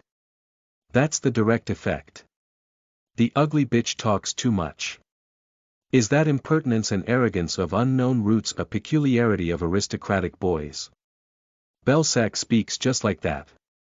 It's not just what I said, it's really like Belsac. Wait a minute. As I stared at the face of an unknown little boy, a tremendously ominous foreshadowing struck in the back of the head. Well, no way, the prince. Prince, where are you? I heard a voice looking for someone from afar. The prince. There are many princesses in the empire, but there are only 2 princes. And I knew what a more mature version of that smooth face looked like. No way, first prince. As if answering my words, the guy who raised one of his mouths and laughed unfortunately said. Pick it up. It was really Belsacca's soul twin. The one who ruined our house. One. It was the first prince, Astana Neremptorelli. Chapter 16. You are listening at NovelFull.audio. Why is the prince who should be in the imperial palace at Lombardy's mansion? I was so embarrassed that I had hardened while standing, and the prince came to me with a heel of shoes. I didn't know when I saw it from a distance, but it was pretty big. Now you know who I am. Does it mean, I know that I am the prince, so take care of yourself? The elated side of the first prince was really disgusting. I said to such a prince. I don't know. What? I don't know. What if I don't know who you are? He shrugged and trembled. Then I'll tell you directly. I am the first prince of this Lambrou empire. Ha! It flies more. Deliberately interrupting the prince's words, I pointed to the hat rolling around in the wind again and again. Come on, bring it. The prince screamed with one foot stomping. I really can't understand. It's a way of thinking that you don't even want to move around and grab the hat even when you want to get the hat back. I pulled my tongue and shook my head. Phew. I can't help it. I slowly walked across the lawn where his hat was rolling. Ha! You should have done it earlier. I heard the prince whispering. Whether the gardener took care of it hard, and the grass underneath it was soft. As I walked a little further, I saw the prince's hat that fell right in front of me. When I picked it up, it was a high-quality hat that was very soft, as if it was made by weaving the fur of an animal. Now I looked back at the prince who was far away. Yeah. Come on and bring it back. As I watched the rushing guy, I laughed lightly. And? What are you doing? I threw the hat further away from the prince. Let's bounce, bounce. Even with short legs, I ran as hard as I could. Pooh-ha. Flirting, flirting. Hey. You stop there. Will I stand like you? I kept laughing and ran faster. Ah. If I catch you, I'll kill you. I heard the sound of the prince, who couldn't beat me, talking bloody words from the back, but I didn't look back. I thought that human personality was dirty, but it must have been that way since he was young. There was a reason for Belsac and that prince to match well. I didn't think that the prince, who didn't even pick up his hat, would run and chase me, but I quickly turned around the corner and hid from the prince's sight. In the end, it took a little while for him to scream out loud, but it could be a big problem. Thinking so, I moved towards the main building to find the twins. Astana, the first prince, trembled with anger. How dare you? It was the first time he was born to have such a shame. Born as a legitimate descendant between the emperor and empress, Astana could have everything from the moment he took his first breath with a glance. He didn't even have to speak out about what he wanted. He grew up being supported by the nanny and escort drivers at all times. The only thing that Astana had to do, even though he didn't want to do it, was to see the stupid face of a guy named Belsac. When it comes to other things, the Empress, who always listens to Astana, was strict when it comes to Lombardy. Belsac, who always struggles to show himself well, was a very annoying entity, and this time, Astana, who even had to visit the Lombardy mansion, was always feeling very low. He got lost while traveling alone and pouring oil into the fire. According to the rules established by the imperial family and Lombardy a long time ago, imperial knights could not enter the mansion. In the end, there was a stumbling block between the prince's attendants and the Lombardy soldiers, and the prince, who could not wait for the gap, entered the mansion alone. In the end, all of them were self-initiated, but Astana didn't know anything like that. He was annoyed that those who had to look after him had left him alone, and Lombardy's mansion as big as the imperial palace. He was displeased with the theme of the noble family during the day. In such a situation, the appearance of Florentia, who dared to trouble him, eventually touched Astana's wicked temper. "The prince. You are here." The nanny, who had been taking care of Astana since she was a baby, has been running to find him late. "Oh, how worried I was. If you go alone. Come on." The prince crackled his finger at the nanny taking his breath. The nanny with a hardened face closed her eyes tightly and bowed her waist. "Tada." The prince's hand struck the nanny on the cheek. "1. You leave me alone." "I'm sorry. Where are the knights?" Astana asked, looking at both the nanny and the maid. "Outside the mansion door. Tell to come in." "Yes." "Ha, but the prince. Lombardy's rules." "Tada." Unlike a child, the hand of the prince was bitter and once again left a handprint on the nanny's face. "Everything in the empire belongs to His Majesty the Emperor, and I am the next emperor. What is Lombardy, should I see them?" The nanny couldn't say anything. "Get the knights here right now. If you don't do that, I won't leave you alone." "Yes, prince." Eventually, the nanny replied with a trembling voice. Astana's planting was relieved only when she saw her pale, tired, and crying, rushing to the front door of the mansion. "Just let the articles come." Astana, remembering the back of a running brown-haired girl, muttered suspiciously. Asterisk asterisk asterisk, how can you find it so well? We've been hiding really well. That's right. Tia, didn't you secretly watch us hide? Gil-Lu and Mehran spoke dissatisfiedly and bluntly inflated their cheeks. The twins, hiding behind the broom organizers in a secluded corridor and under the stairs nearby, seemed quite dissatisfied that I found them quickly. "So who taught to hide so poorly?" "I'm not hiding poorly."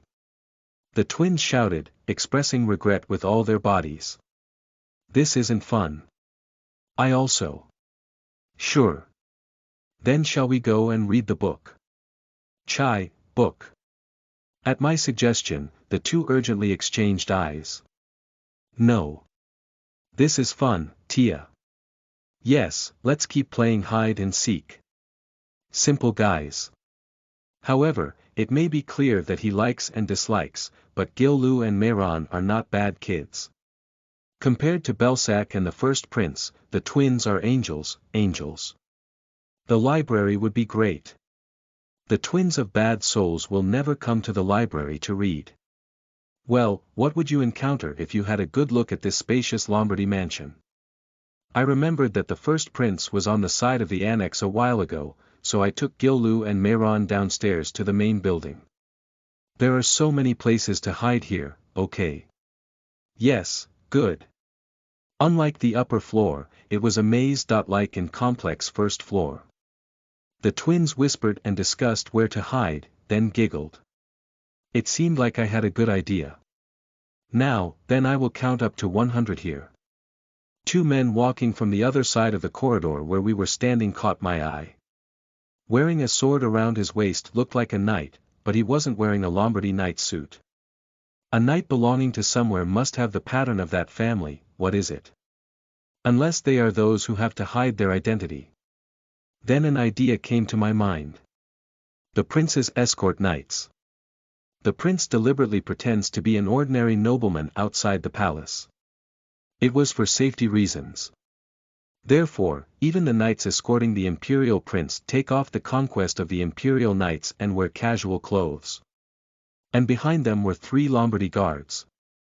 It seemed that they were waiting for their superiors to look behind, chasing after the prince's knights with a hard face. I guess those people are also playing hide and seek. Like me, Gil Lu looked at the coming knights and said. At the moment, I got goosebumps. The drivers were looking for someone, looking under the table in the hallway, as Gil Lu said. Damn it. The whole situation made sense. The prince was looking for me by putting knights into this house in a wicked way. Lombardy's guards who stopped them couldn't stand up against the imperial knights by force, and they were waiting for the knights of Lombardy to hear the news and come. I couldn't blame them. There was also a difference between knights and ordinary soldiers, and if either of the imperial knights and Lombardy's troops pulls a sword or harms each other, the situation is out of control at that time. Although I heard many stories that the first prince is a bastard, I didn't know it would be this much. Because you were a little teased, did you catch someone? Is that also within the Lombardy mansion? Imperial troops cannot enter the Lombardy mansion. That was the promise of Dorelli and Lombardy at the time of the creation of the empire. Gil Lu, Mehran. Run. No matter how much inside the mansion, if you get caught by those knights, it will be a headache. I grabbed the twins' hands one by one and started jumping to the other side of the knights. Tia. Why is that? Mehran asked in amazement, but there was no time to answer. As I looked back, the knight who recognized me was chasing me at a terrifying pace. We're running to Grandpa's office just like this. Oh, I see. The twins, frightened when the groan.ups followed me as well as I said, but we didn't go far. As soon as I arrived near my grandfather's office, I met him in a long hallway. With the prince's party. I said that if you get caught, you die. The prince smiled and said when he saw me, who couldn't go or hide. He is really a psycho. This was my fault for underestimating the degree of the madness of the prince. I once said, hiding the twins behind me. Is it really necessary to do this? I didn't hit him, and he ran back and forth because I threw a hat. You dare to break my orders and insult me. So it's cheap even if you die. I realized at that moment. The first prince does not know what the relationship between the imperial family and Lombardy is. It is said that a young prince who is not a crown prince on the board where the emperor must also be aware of the Lombardy lord. It was impossible. But anyway, we had only 3 young boys and 3 soldiers who were restless behind me. Ah. Astana folded his arms and looked down at me and said. If you kneel in front of me and pray, I will give you life. Why is Tia getting down on your knees? Who are you? The twins became angry and stood in front of me. At that time, the first prince ordered his knights. Take these 2 aside. But this time, the knight also expressed a warm color. When you came to Lombardy, you probably heard about the rules between the 2 families. No matter how the unauthorized intrusion could be overcome, touching the grandchildren of Lombardy was a different level. Don't touch these guys. I put the twins back on my back. Because this is my responsibility. I couldn't get even children to get involved. Then you can kneel. Astana cried out, asking me to try it. Should I really get down on my knees? While trying to think of a way in the precarious situation, somehow a group of people immediately approached from behind the royal family. Ha, that's fortunate. Once I was relieved, my head started turning again. I bowed my head.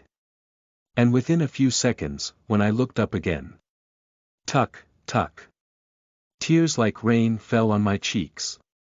What, do you know that if you cry, everything will be solved? Astana said as if it was absurd. It's all solved. What are you doing in Lombardy now? Furious Lombardy's people and grandfather were walking at a strikingly terrifying pace. Chapter 17. You are listening at NovelFull.audio. I turned my face slightly so that I could clearly show my crying face. Florentia. Ha, Grandpa. When he saw my crying face, I could see that my grandfather's anger gauge soared even further. Mother. When Mayron mumbled, he looked at the grandfather through her fingers wiping away the tears. A woman is walking with an angry face. Unlike the grandfather who stopped in front of the prince and the knights, that woman, Jeanninette, continued to walk. And she stood in front of the prince's escorts and said coldly, "Get out of here." It was just that, but the imperial knights had no choice but to step back and let Jeanninette pass by. "Are you okay? Where did you get hurt?"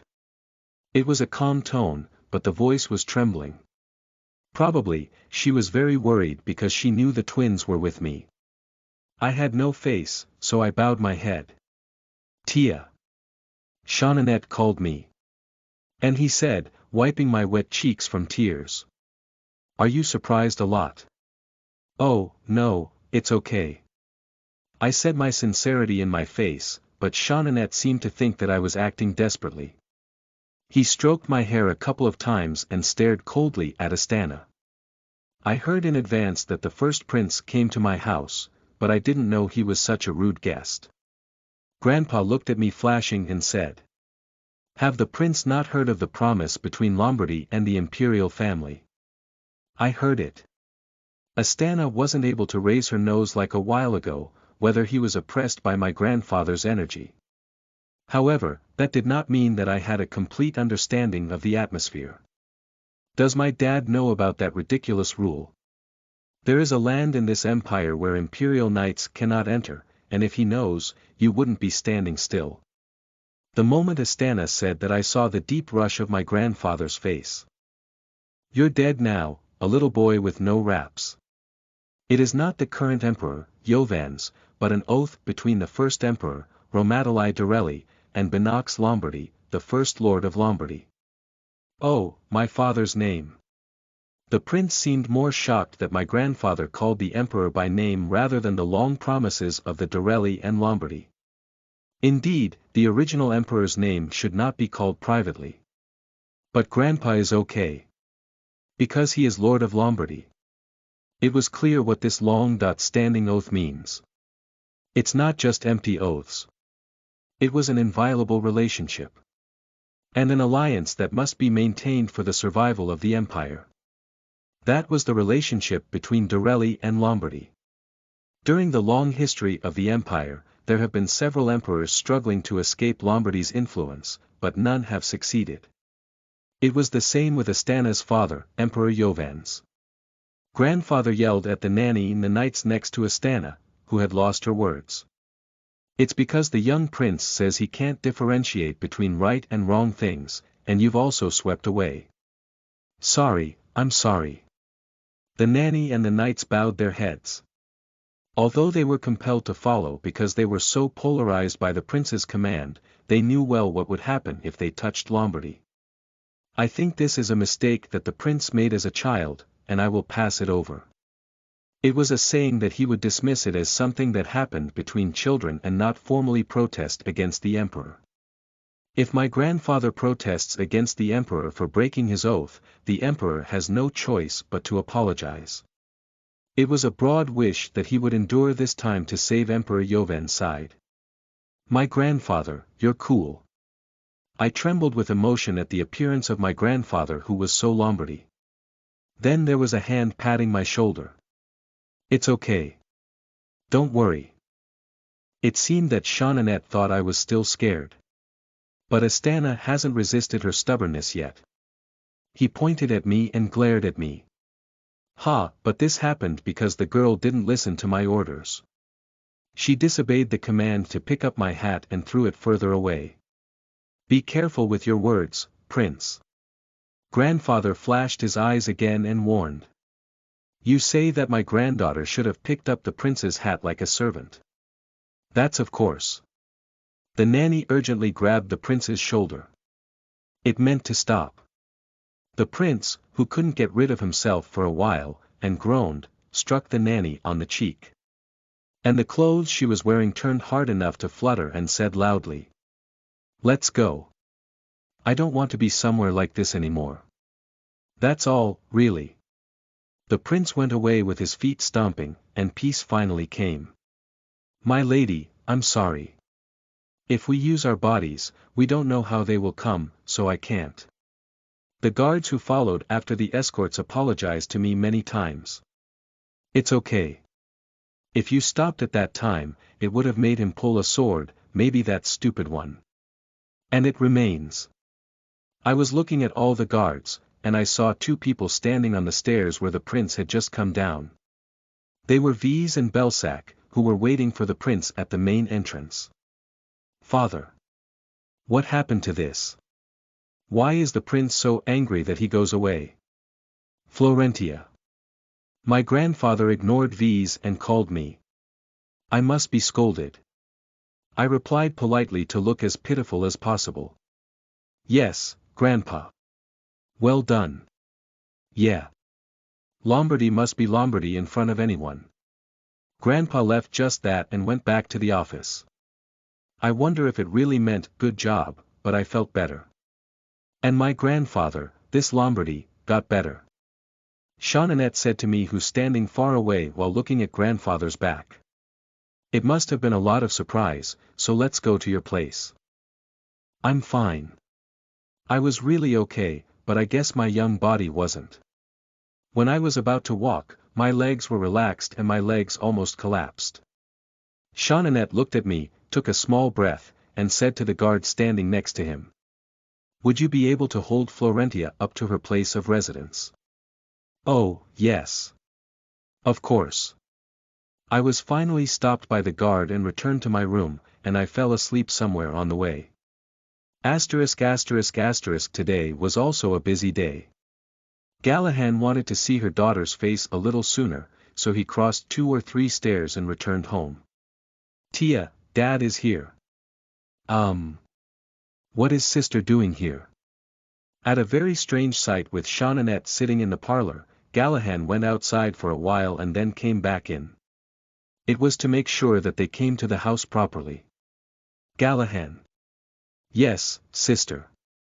Would you like to sit here for a minute?" Gulp. Galahad swallowed loud saliva to make clear the tongue. Something was weird. Galahad, who confirmed that his daughter was asleep at Tia's bedroom, sat quietly on the sofa as Jeanninette ordered. "Tia fell asleep quickly today, He trembled to relieve the awkward atmosphere without knowing it, but it was no start to Jeanninette. Jeanninette said, looking with an expressionless face at Galahad, who was rubbing the sweat on her palms on her knees. "Florentia is going to be tired today. I was amazed at work during the day. What happened? What happened to Tia?" When Galahad, startled, asked in a loud voice, Jeanninette held a finger to her mouth. "Are you going to wake up your daughter?" Galahad immediately shut up. "Today during the day." In a quiet voice, Jeanninette explained to Galahad what had happened during the day.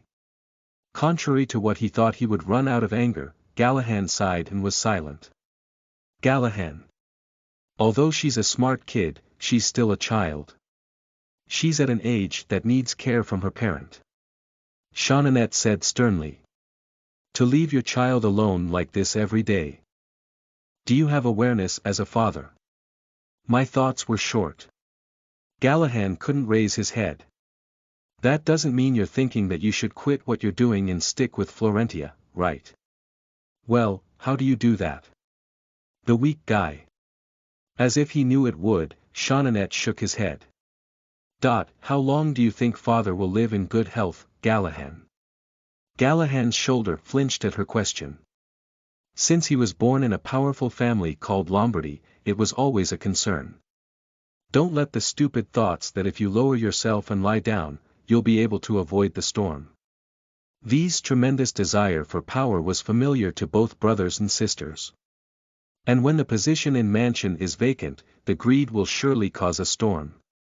Now you must have the strength to protect Florentia. What will happen to your father and daughter right now, if you do nothing? For the first time, Jeanninette was giving heartfelt advice to her youngest brother. Fortunately, you have a pretty good brain. You're easily likable, so it won't be difficult to deal with people. So use them to build your strength, Galahad. After speaking, Jeanninette stood up. Galahad, who got up in a hurry after being in thought, nodded to her.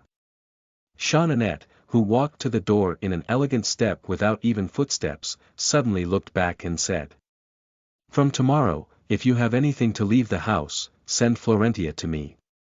I don't have much work like you." "Oh, thank you, sister." When Galahad was surprised, Jeanninette rarely smiled and walked out of the room. Galahad, who was left alone, carefully opened the door to Tia's room. He said quietly as he briefly touched the round forehead of his daughter, who was sleeping quietly, making a colorful sound. "I'm sorry, Tia.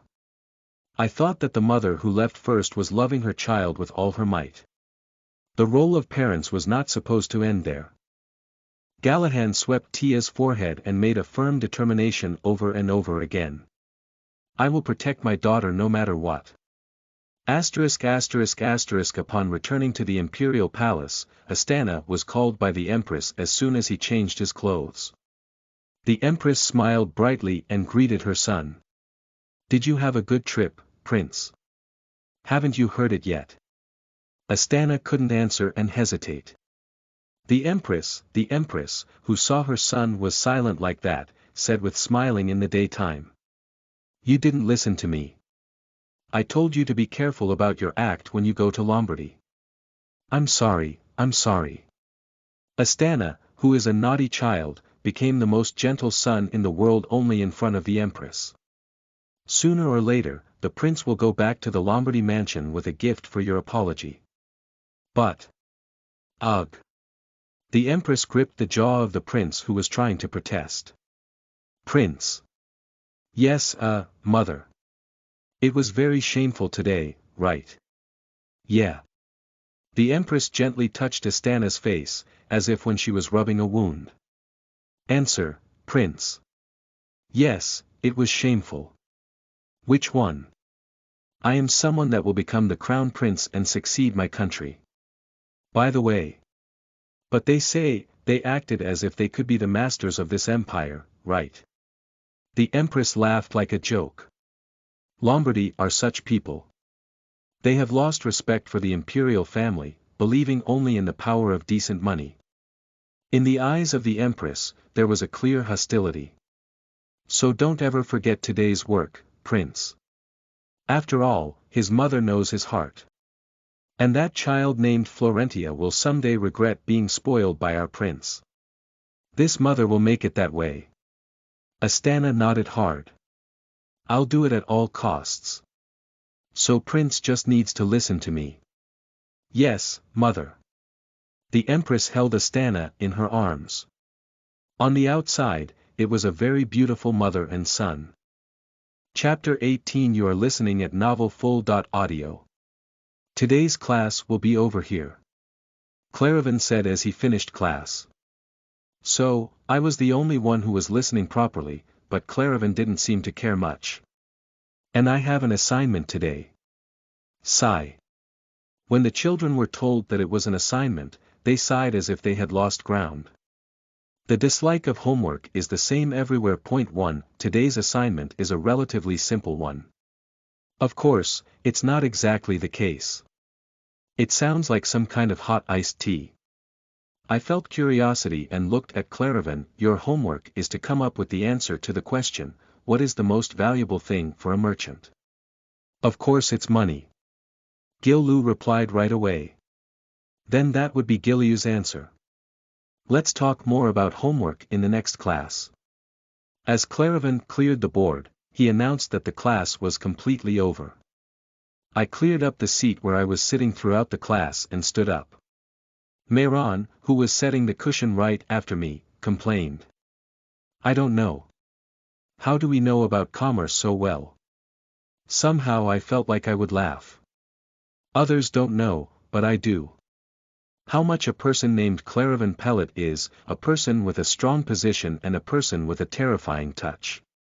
I said, striking to Mayron. Of course. What kind of? I was trying to say, what kind of person? Clarivan never misses what's happening in this classroom, and I already know Clarivan as a teacher. Are you really curious about who you are? Ha ha ha. It was almost a big deal. As he quickly turned around and cleaned up the cushion that was in good condition, Mayron tilted his head. Tia, you're sweating all of a sudden. Where do you hurt? Oh, what hurts? You have a pretty cushion. After looking around, I quickly changed the subject. But, wasn't Belsac come today? There is no sound of his snoring, so how comfortable the class environment is. Today, the contents of the class were more familiar in my ears. Belsac followed his father to a meeting. A poor voice replied. Hi, it's Lorraine. Hello, Florentia. Even today, pretty Lorraine was wearing a dress full of white frills. Originally, we were very uncomfortable, and while taking classes together, we sometimes have some short conversations and greetings. But I always talked first, and it was the first time that Lorraine came to me like today. You know, Florentia. Yes, why? What color do you like? The sudden question comes, and I was a little embarrassed. What is my favorite color? I blinked a couple of times and replied. Red. Oh, that's right. I see. If that was really the case, Lorraine turned around and went out without regret after heard my answer. The twins approached me, standing still in embarrassment. What is it? What did Lorraine say? Suddenly come. You come suddenly. She asked what color I like. I thought the twins would react like, ah, what's up, or, that's a crappy question. But the two smiled wide open their eyes. Tia likes red. Red, red. The reaction of the twins was also strange. Mayron liked it as if he knew very good information, and Gil-Luke kept muttering red, like a man who would not forget. Lorraine is weird and twins are weird. No, the twins were originally a little strange, but today they were no longer. I have to go quickly and take a nap. I sighed and began to tidy up the classroom. In the southern district under the direct command of the emperor, there was a residential area where the townhouses of the nobles were concentrated. This place, commonly referred to as Noble Town, boasted a luxurious and beautiful outer scenery that could not be compared to other districts. Among them, the Setakuna shopping street, where high-end shops are gathered, was still crowded with nobles and rich merchants today. The restaurant Victoria Place, which has been fully booked every day since it's newly opened a while ago, has not received other guests today only for a group of customers. The meeting was held once a season by V's Lombardy, the eldest son of Lombardy Lord, and was very popular in the social world. You said that Lombardy and Anginas are going to start a business together. I heard that story too. I'm so excited. When the nobles gathered together here today, the first theme they brought out was the same. The topic of socialization these days was the cooperation of the two families, no matter what. Lombardy, who is called a noble above the nobility, and Anginas, who already produced the fourth empress, join hands and jump into a business. Even though it has not been properly disclosed, word of mouth was already spreading. I heard it's a textile business. What on earth is it? Why don't you buy silk from anywhere in the West and bring it in? Maybe. Anginas is a family with roots in the West, and if you are at the top of Lombardy, you can go up to that very long distance. V's mouth, who struggled to keep smiling amidst the controversial conjectures, trembled. It wasn't a long time since Galahad's job start, he kept sleeping at night and then came back to normal. He soothed himself to think that he gave a business to Galahad, who had never done anything until now. However, when I saw that the business plan became a topic in the mouths of other people, I was twisted again. V's. There was a hand on V's stiff shoulders. It was V's wife, Cyril. Other people are watching, honey. She said with a smile that seemed as if she was whispering a friendly word, but the sweet voice flashed her mind. Not surprisingly, other nobles who were talking about the textile business were glancing at V's. Rumors that he was the one who originally started the Lombardy and Angina's collaborative project could not have been caught by them quickly. Even though they knew what was going on, they were talking about the textile business in front of V's. This was a battlefield. V's quickly hid her expression with the cup she was holding in her hand. Those who were hoping that V's, who likes to scream, would explode, were disappointed when he recovered his composure.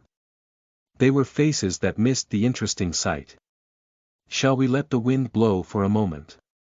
Cyril got V's up from the table. And with an elegant step, she headed for a place without people. Cyril said, who once again confirmed that there are no familiar people around. It's time to stop paying for meals, too. Isn't it? Cyril said, brushing her husband's shoulders. Right. And it's a business that barely touches the fabric. How well will it work if it goes well? Okay, so don't bother. Cyril understood V's anxiety. Although he was the eldest son of Lulac, he was a man who lacked much. She knew how to make a very objective evaluation of her husband. So he said in a warmer tone. Gallahan.Nim is the youngest who can only play. Look around. Lombardy is your name in the social world. It wasn't a big deal, but as his wife said, the face of V's, who looked around, became very bright. This was possible because Cyril knew what he was sensitive to and what he valued. Belsac, come here. Cyril called Belsac, who was harassing the butterfly from a distance. Which family did I say you should play with their child today? Mimbert and Belleterin Roma. But mother. Belsac frowned and said, crossing his stomach. But they're so boring. Can I just play alone? That's more fun. For Belsac, Mimbert's second son and Belleterin's third son were just cowards who couldn't even play together. Belsac, what did you say is the most important thing to live like a noble? Belsac pouted her lips, remembering the words he listened to his mother so much that every time he was scolded by her, he heard a scab on his ear. Your network. Whoever you hang out with is the most important thing. Yes, that's right. So go and say hello to Mimbert and Belleterin. Don't forget to laugh as if it were nice to meet you. Okay. Yeah. Belsac eventually drooped his shoulders and walked to pretend to be close as his mother told him to do. You two, wake up now. Gallahan. Won't be busy for a long time anyway. Cyril didn't think that Gallahan, the first to pursue the project, would pay off. So, after seeing the opportunity, I thought that Angina's could speak to V's and start a new business. After a while, the couple tenderly folded their arms and returned to the table. As if nothing had happened, they led the meeting with a smile. ****, hello, grandfather. As I entered the office, I nodded in greeting. Is Florentia here? I brought juice and cookies for you, so eat a lot. Yes, Grandpa. Wow. I went out and it worked out. I ran out to the sofa in front of the table with plenty of food on it, with a childish cheer. Father, I'm here too. Okay. Well, Grandpa also has a severe temperature difference. After seeing me and smiling happily, my father greeted me and came back with my grandfather's distinctive stern face. I ate sweets, so I chewed my cookie with a happy look in the world and listened to the conversation between my grandfather and my father. It's a fabric that I haven't encountered yet, so I'm not satisfied with the order quantity. How much quantity did you produce? This is the amount that can be delivered to the entire sedicuna or dressing room right away. We are adjusting the production amount little by little according to the order status, but that doesn't mean that we can completely reduce the number of craftsmen. That way, we won't have the capacity to produce when orders come in large quantities. Yes. So. Is it not going well? Neither my father nor my grandfather looked so good. As a result, I even became nervous. This textile business should be a reliable stepping stone for my father. I focused on overhearing the conversation, killing the crunching of cookies. Have you consulted with Claravan? Grandfather, who was in thought, tapping the armrests of the chair for a moment, asked my father. I have discussed it, but there seems to be no breakthrough. If so, you'll have to wait and see. Yes, father. It seemed that he was trying not to show off the surface, but my father had a face that seemed to suffocate from anxiety and burden. I thought it would be like me. Even if I said it was my grandfather's order, anyway, he was in charge of the business that his older brother V's brought. Besides, the business plan that became responsible for that was a large-scale business with the imperial family woven together. He sighed a little.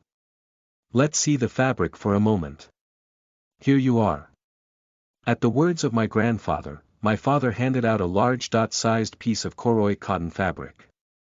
It came out softer and lighter than I thought. It is easy to dye in a variety of colors and has good breathability, so it will be more useful in summer. But there are still months left until summer. The problem seemed to be that there was no way to sell the fabric being pulled out right away. There was about a week left until full-scale sales began. Now is the time to decide the customer who will deliver the goods stably. I put my cookie down in a frustrated heart and approached my father. Dad. I want to see it. Me too. My father smiled as if he couldn't help it, and gave me the same fabric the size he had given to my grandfather. Wow, father was right. The Koroi cotton fabric was so much softer so that it cannot be compared to fabric that only has Koroi. The thickness of the fabric was slightly thicker, but as it was so light, it hardly touched the skin, so it was not burdensome. When I touched it with my fingertips, I was convinced that it would be both breathable and absorbent. In addition, it was even because the cotton was in it, and even if it was not dyed separately, it seemed luxurious that the strange gloss turned. For now, it would be best to wait for the response from Setakuna or some dressing rooms in the shopping district that we decided to deliver. My father said as if he had decided. The things are good, so if you wait, you will definitely get a response. But Grandpa was still silent as if thinking another way. I thought the same thing as my grandfather. It wasn't the best way to make something like this and just wait for it. If the problem was low awareness, it was important to let people know, even with a small amount of money. The nobles will be interested in some degree just because it is a collaboration between and Anginas. My father only needed a very small opportunity. It wasn't necessary to be big, it was small and it was easy to carry, so it became an advertisement. What's not there? My eyes looking around, and find a teacup in front of my father. Chapter 19. You are listening at novelfull.audio. That's it. With a curious smile, I deliberately waved the cloth once. Wow. Pretty. Pretty. Oops. I purposely made my grandfather and father look at the cloth that flutters in the air. Pretending to do something wrong with my hand shaking while holding the cloth, I dropped the teacups in front of my father. Tea water spread over the desk in an instant, and grandfather and father stood up in surprise.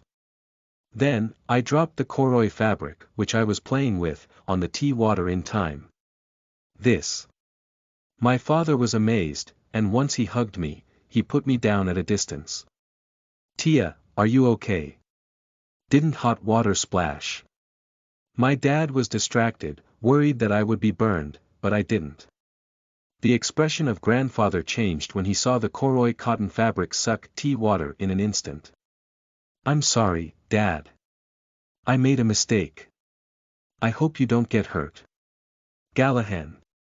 My grandfather called my father who shake off my clothes who got the tea splash.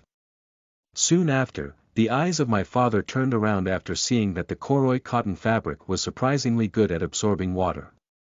Ho, the absorption power is good. When my father grabbed the corner and lifted it, there was still water left, but most of the tea water has been absorbed by the fabric. If you use it well, it can be used in many places. When delivering to the dressing room, you should enclose a short instruction manual. That would definitely be a good way, but it wasn't enough. I have a lot to do. I quickly stepped in front of my father and said, touching the heavy fabric. Wow, this is so amazing, my dad made it. People will buy a lot, right? What if they fight to each other? When I talked as if I was worried, my father said with a bitter smile. Well. People's reactions are still unsatisfactory, but I hope it will be as Tia said. The reaction is not good. Why? Because, I guess people do that because they don't know much about this fabric yet. Yes, father. That's the point. I said, nodding my head bluntly at my father's words. Wow. It would be nice if people could use it in advance. What did you say now, Tia? Dad said that. It's because people don't know much about this fabric yet. So. Yes. Why didn't I think about it earlier? My father muttered in thoughts whether he realized it with the hint I gave him. As far as my father shared with my grandfather, the fabric has already been produced enough to sell. In addition, weavers continue to produce quantities, so if you stack them up, they will only become stock. It is much more beneficial to use fabrics that have already been made for publicity rather than paying the storage fee. The quality of the fabric is great, so if people can get in touch with it in advance, that's a good way. How about giving a prototype made of fabric to the nobles who will be sold for free? It was also a grandfather. The nobles of the Lambrou Empire visit the dressing room, select raw materials, and designs according to their own perspectives, and make custom productions. It was not only clothes but also cloth bedding and curtains. So, rather than simply letting you see the fabric in advance, you can stimulate the desire to buy even more by showing things that can be made using fabric. But there wasn't much time left until the sale started. It has to be a simple product to meet the expectations. This is the time. I grabbed the dry cloth next to me and gave it to my dad, saying, "Make me a handkerchief, please." Handkerchief.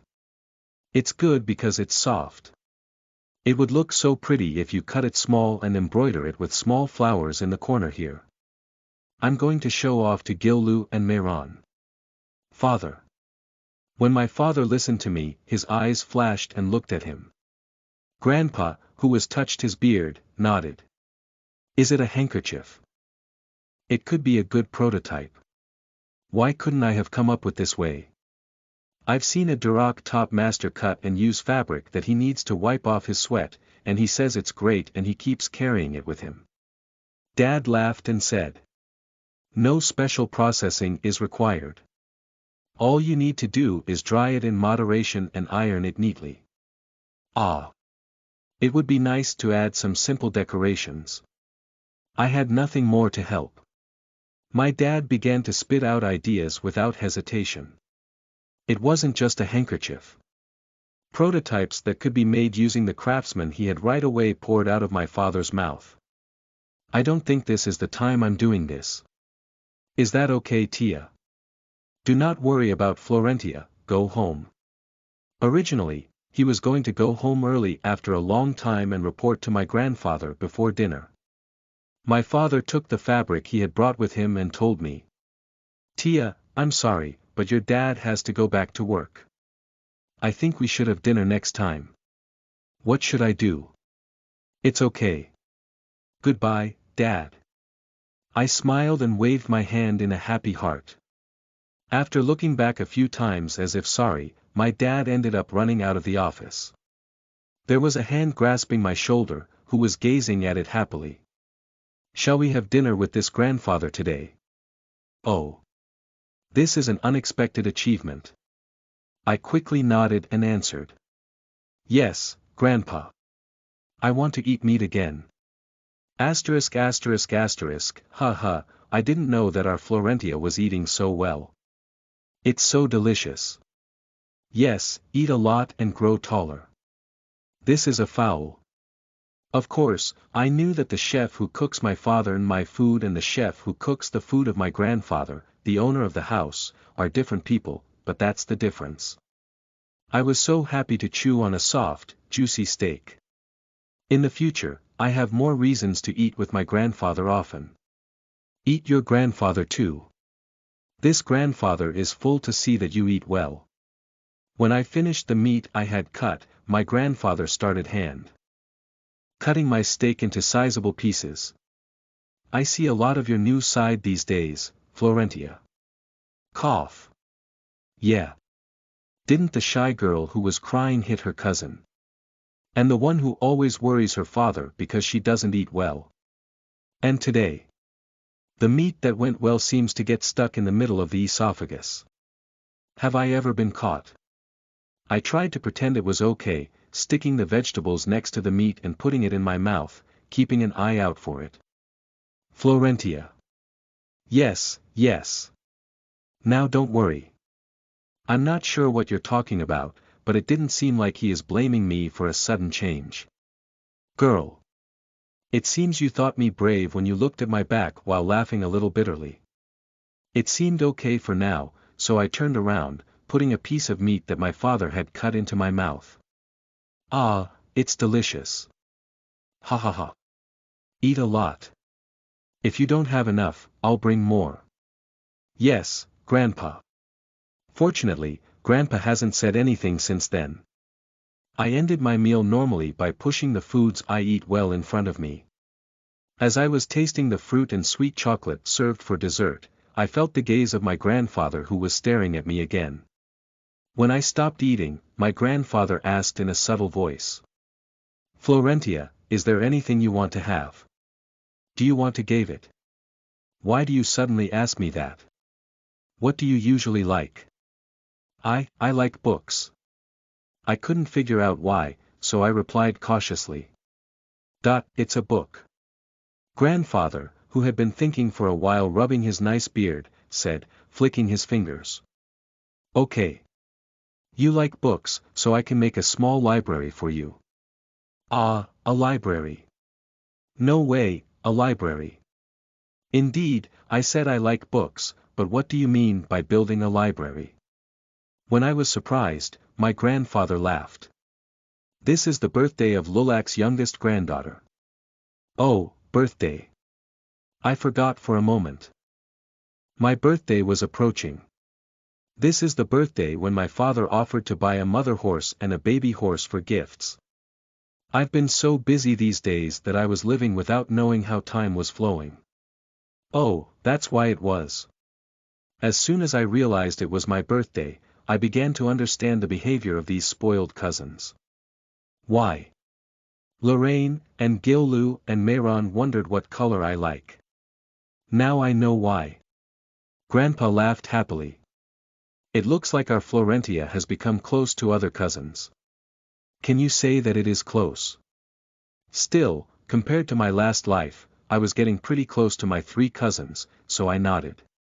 Yes, it looks good. It looks very good. My grandfather stroked my hair again, asking, shining in his eyes. So, what would a library look like as a birthday present? A library for an 8-year-old birthday present.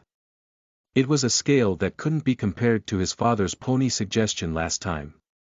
Well, then, can I only use it there? If you want, I'll do that. In fact, it wasn't a bad suggestion. As my father got busy, I had a little time to spend alone, but from a while ago I was with them in Shannonette's residence with the twins. So, any shape is good, so I felt that I needed a space where I could quietly organize my thoughts and use it as a kind of office in the future. But I shook my head. I also like a library that can only be used by me. Please give me a different gift for this birthday, Grandpa. Something else. Tell me about it. It's not big. Please accept my request later. Request. The grandfather, who opened his eyes wide for a moment, burst into laughter. Ha ha ha. Please, please. Although I was looking at my grandfather while laughing with a pure face, my palms were sweaty due to tension. Sooner or later, something happens that requires the help of my grandfather. If I am rejected now, I have to find another way to ask my grandfather a favor. Did you know that it's a much bigger birthday gift than asking to build a library? Also, Grandpa didn't scream. Is that so? As if I didn't know that well, I laughed and trembled. Grandpa looked at me with strange eyes for a while. Then he said with a friendly smile, plus, yes, let's do that. Ha, thank you. I tried to swallow a sigh of relief and shouted out loud. Wow. Thank you, Grandpa. I like you. This provided the means for that time. I enjoyed the sweetness of this moment as I picked and ate a grape in front of me. Chapter 20. You are listening at NovelFull.audio. Galahad nervously sat in the upper office at the top of Lombardy, which was located within the empire. The two hands were clasped so tightly that the white jutting joints sometimes trembled. Woo! A heavy, long sigh flowed out. He tried to get rid of his anxiety somehow, but as time passed, the tension was getting more and more. In the end, it was when Galahad couldn't stand and jumped up. The door to the upper offices opened widely, and Durok's top leader comes into the room. Okay, that's it. Durok leader, who was running out of breath, filled with a smile on his face, raised both hands. It's crazy, there's a huge amount of orders pouring in. It's amazing. His uplifting voice was trembling, unable to hide his excitement. It was a top-ranked Durok owner who was approaching as if to embrace Galahad with joy, but Galahad did not respond. Sigh. Galahad, who sat down on the sofa with a sigh of relief, put his dry hand on his cheeky face. Fortunately, there was no power in the exhausted voice. Ha! Now I see this, friend, you are a very smart guy. Durok owner burst into laughter while looking at such an image. If you want to continue to do big things in the future, you'll have to grow your fence. Be.com. At first, the title, which started with Lombardy Young Master, became more comfortable to friends. Durok owner is much older, so it makes it clear. When Galahad asked him several times, he acted as if he would keep the line until the end. The tension seemed to be the same for the Durok owner. Then Galahad laughed weakly and nodded his head. Tia's idea was a huge success. Since the day he left the office early after leaving the office of Lord, he was unable to return home a few times, and he was crazy about making prototypes. As a result, he was able to create not only the handkerchief that he thought of for the first time but also an inner skirt and a simple design pillowcase for women in time. It was thanks to the help of technicians who worked hard day and night like their own. And the top of Lombardy and the top of Durok mobilized their personal connections and presented the prototypes to the nobles of the imperial decree and neighboring provinces. In the past few days, until the official sale of Koroi cotton fabrics started today, Galahad couldn't sigh because of worries. Creating a prototype was more expensive than he thought. It was fortunate that the main material of the fabric was the Koroi plant, which can be easily obtained anywhere if only labor is provided. After spending a few days holding his breath, today. Finally, the results were confirmed. Now, have a drink. Even in an urgent need, Durok's owner opened the bottle he had brought and handed a congratulatory liquor. Originally, he was a Galahad who doesn't drink well, but today he laughed and received a glass. For a successful start. Durok owner shouted in a loud voice and drank rather strong alcohol at once. Galahad also drank about half at a time and frowned on the bitter taste that came up late. I'm talking about it now, but why did you change your plan on the way? Even if I made a handkerchief, it would have been enough to elicit a good response. At first, when Galahad first told the Durok owner the operation of making a handkerchief and presenting it to the nobles, he cheered, saying that Galahad was a genius. But Galahad didn't stop there. Separately, he took his own money, hired additional technicians, and began making other prototypes. It was a bold attempt that didn't match Galahad's usual personality. To the question of the top of Durok, Galahad replied with a glancing smile. Wouldn't it be better to invest more to produce more? Looking at the hand towels that were made smoothly one by one, Galahad found herself being settled down like a habit again. Don't let the foolish thoughts that if you keep your low profile and give in, you'll be able to avoid the storm. Shannonette's voice rang vividly in his ear. So he pushed forward as if he was half possessed. Over and over again, I caught myself trying to give up. Isn't it too much, and would I be regretting this? I have to develop strength for Tia. It was that he thought.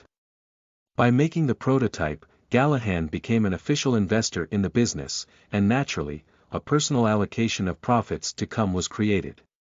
With this initiative, not only top Lombardy and banks, but also Galahad's personal assets have increased.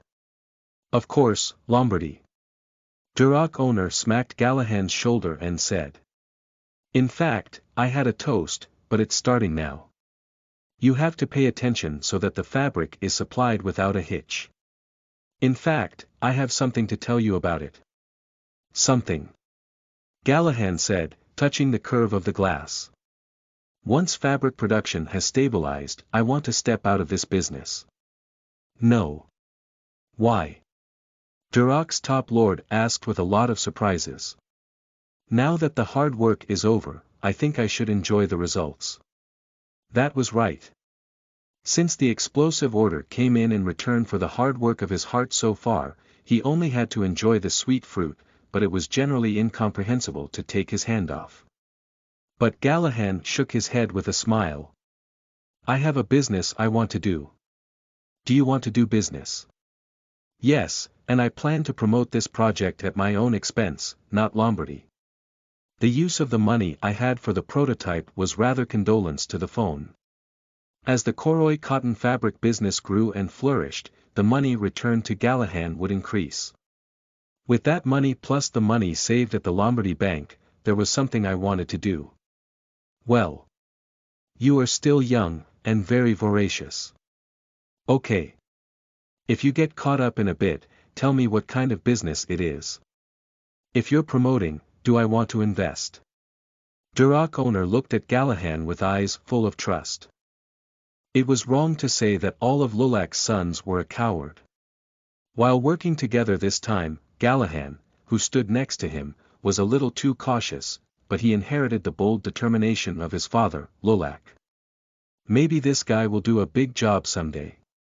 Duroc owner thought so and filled his empty glass with more alcohol.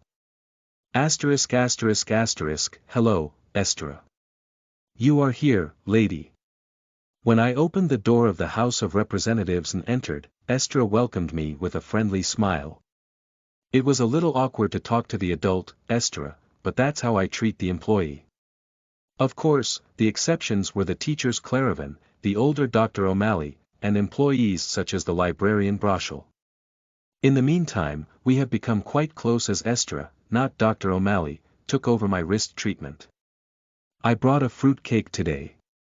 No, it would be more accurate to say that I made an effort to get along with Estra. Looking at the appearance alone, it seems that he would prefer a bitter tea type rather than sweet food, and Estra was surprisingly sweet food mania. However, with Estra's salary, she said that high-quality desserts are a luxury and cannot be eaten in full. And I dug into that point. Thank you, lady. As I took the cake out of the picnic bag, a white smile spread to Estra's fine-lined face. I brought all the plates, so take them to the hostel and eat them. In this case, it's very convenient to be Lombardy's granddaughter, whose assets and supplies are near infinity. To buy a piece of cake like this for Estra, she would have to go to a dessert shop and close her eyes and shout, but I had to grab any employee passing by and ask for a piece of cake in a picnic bag that I could carry. If the time is fine, would you like to have a cake and a cup of tea? It's a nice sound while listening. Still, I needed an excuse to talk to Estra. As I nodded fervently, Estra put the kettle on the furnace. Then, while the water is boiling, let's take a look at your wrist. Yes, here. Estra looked carefully at my seemingly casual wrist as if touching fallen leaves. I think you're all better now. I've told you before. It's okay now. You can't be vigilant and get injured more seriously later. It was nice to be able to get close to Estra thanks to that, but it was me. So I was judged to be cured and cut the cake piece by piece and enjoyed a leisurely tea time. After a while, when I thought that Estra had enjoyed the taste of the cake to some extent, I asked, pretending to be a trivial question. What is your dream of Estra? The word dream could have sounded like a childish question, but Estra didn't have that sign. Rather, she thought about it and immediately answered. My goal is to go to the academy and study herbal medicine. As herbology. It was as expected. Estra was already making such a plan at this time of year. I said, pretending not to understand, tilting my head. But wasn't the academy is expensive? The academy, built by the first emperor of Lambrou with a donation from the Lombardy family, could be admitted to anyone who passed the exam, regardless of status, but was notorious for its high tuition fees. Besides, it was safe for commoners to think that the Payne Academy, to one who didn't know writing, looked almost like an educational institution for aristocrats. Yes, it is. So I'm working hard to save money. Once I've collected a year's tuition, I may be looking for a scholarship after that. How much have you collected now? At least half of it. Estra blurred the end of her words. Originally, even if you collect dust, it is dusty. Still, it was really great to collect half. Then after that. What do you want to do by researching herbal science at the academy? Was this question a little unexpected? Estra looked at me with strange eyes. I really can't believe that my lady is 7 years old. Now I'm 8 years old in a few days. Honestly, it was 7 nor 8 years old. I said shamelessly, raising my chin. I want to systematically study herbal medicine and make a clinic that someday even people without money can come. Said Estra cautiously. This is a dream in words. Estra said it was embarrassing, but I had no intention of laughing at her. Because dreams were a privilege for those who had not yet achieved them. Instead, I asked in a subtle voice. Can I help you with that? Yeah. Estra's dream. I think I can help. Estra's eyes with long eyelashes flickered slowly. It seemed as if she was trying to understand what I was saying somehow. Are you talking about a Lombardy scholarship student? As expected, Estra quickly noticed. I already understood the meaning of the words I threw. No. I'm talking about Estra's dream. It's not a goal. Estra said her goal was to study herbal medicine at the academy. And he expressed it as a dream to one day build a hospital for the poor. Well, that's really just what I dream of, yeah. That means it's what Estra really wants. I can help. I said with a light smile. Well, I'll have to go to the academy first. As she said, I'm just a kid who is now 8 years old. But I'm also someone who knows how to help Estra achieve her dreams, and she also a Lombardy person. And for Lombardy, the amount of money to send a person to the Imperial Academy cannot be said to be money. It is also a matter of taking a few months of my pocket money, which is still piled up in Lombardy Bank right now. What do you think? Estra knows that, so she doesn't laugh at what I said right now. Estra's eyes, shaking as if they were an earthquake, became clear at some point. After taking one deep breath, Estra asked me. Then what can I do for you? It's really fast to notice. That's why it's more reliable, though. I shrugged once and said. It's no big deal, can you make me a Melkin medicine? Are you talking about Melkin? Yes. Is it difficult? No. It's not a difficult drug to make, but Melkin medicine is a combination of several medicinal herbs and is commonly prescribed as a nutritional supplement for growing children and a nourishing tonic for tired adults. But you have to make it a concentrate. The thicker it is, the better it is, in an amount that can be taken every day for about a month in a bottle of this size. It's not for the lady. If it was for me, I didn't have to make a month or so in advance. As soon as it is made by ordering the employee to make it, it is enough to deliver it to the room every day. It's a Melkin medicine, so I'll make it. No matter who eats, there's no fear of anything big, so it means she'll help. Don't worry, Estra. This drug will not harm anyone, it will be used to save. Thank you. I'll think of it as your birthday present. She said it so that she didn't feel like she was making a deal. I have to be someone that Estra can trust because I shouldn't have been the target of dealing with it. Fortunately, Estra smiled a little comfort and nodded. When will it be possible? It's possible in about a week. Yeah. That will work.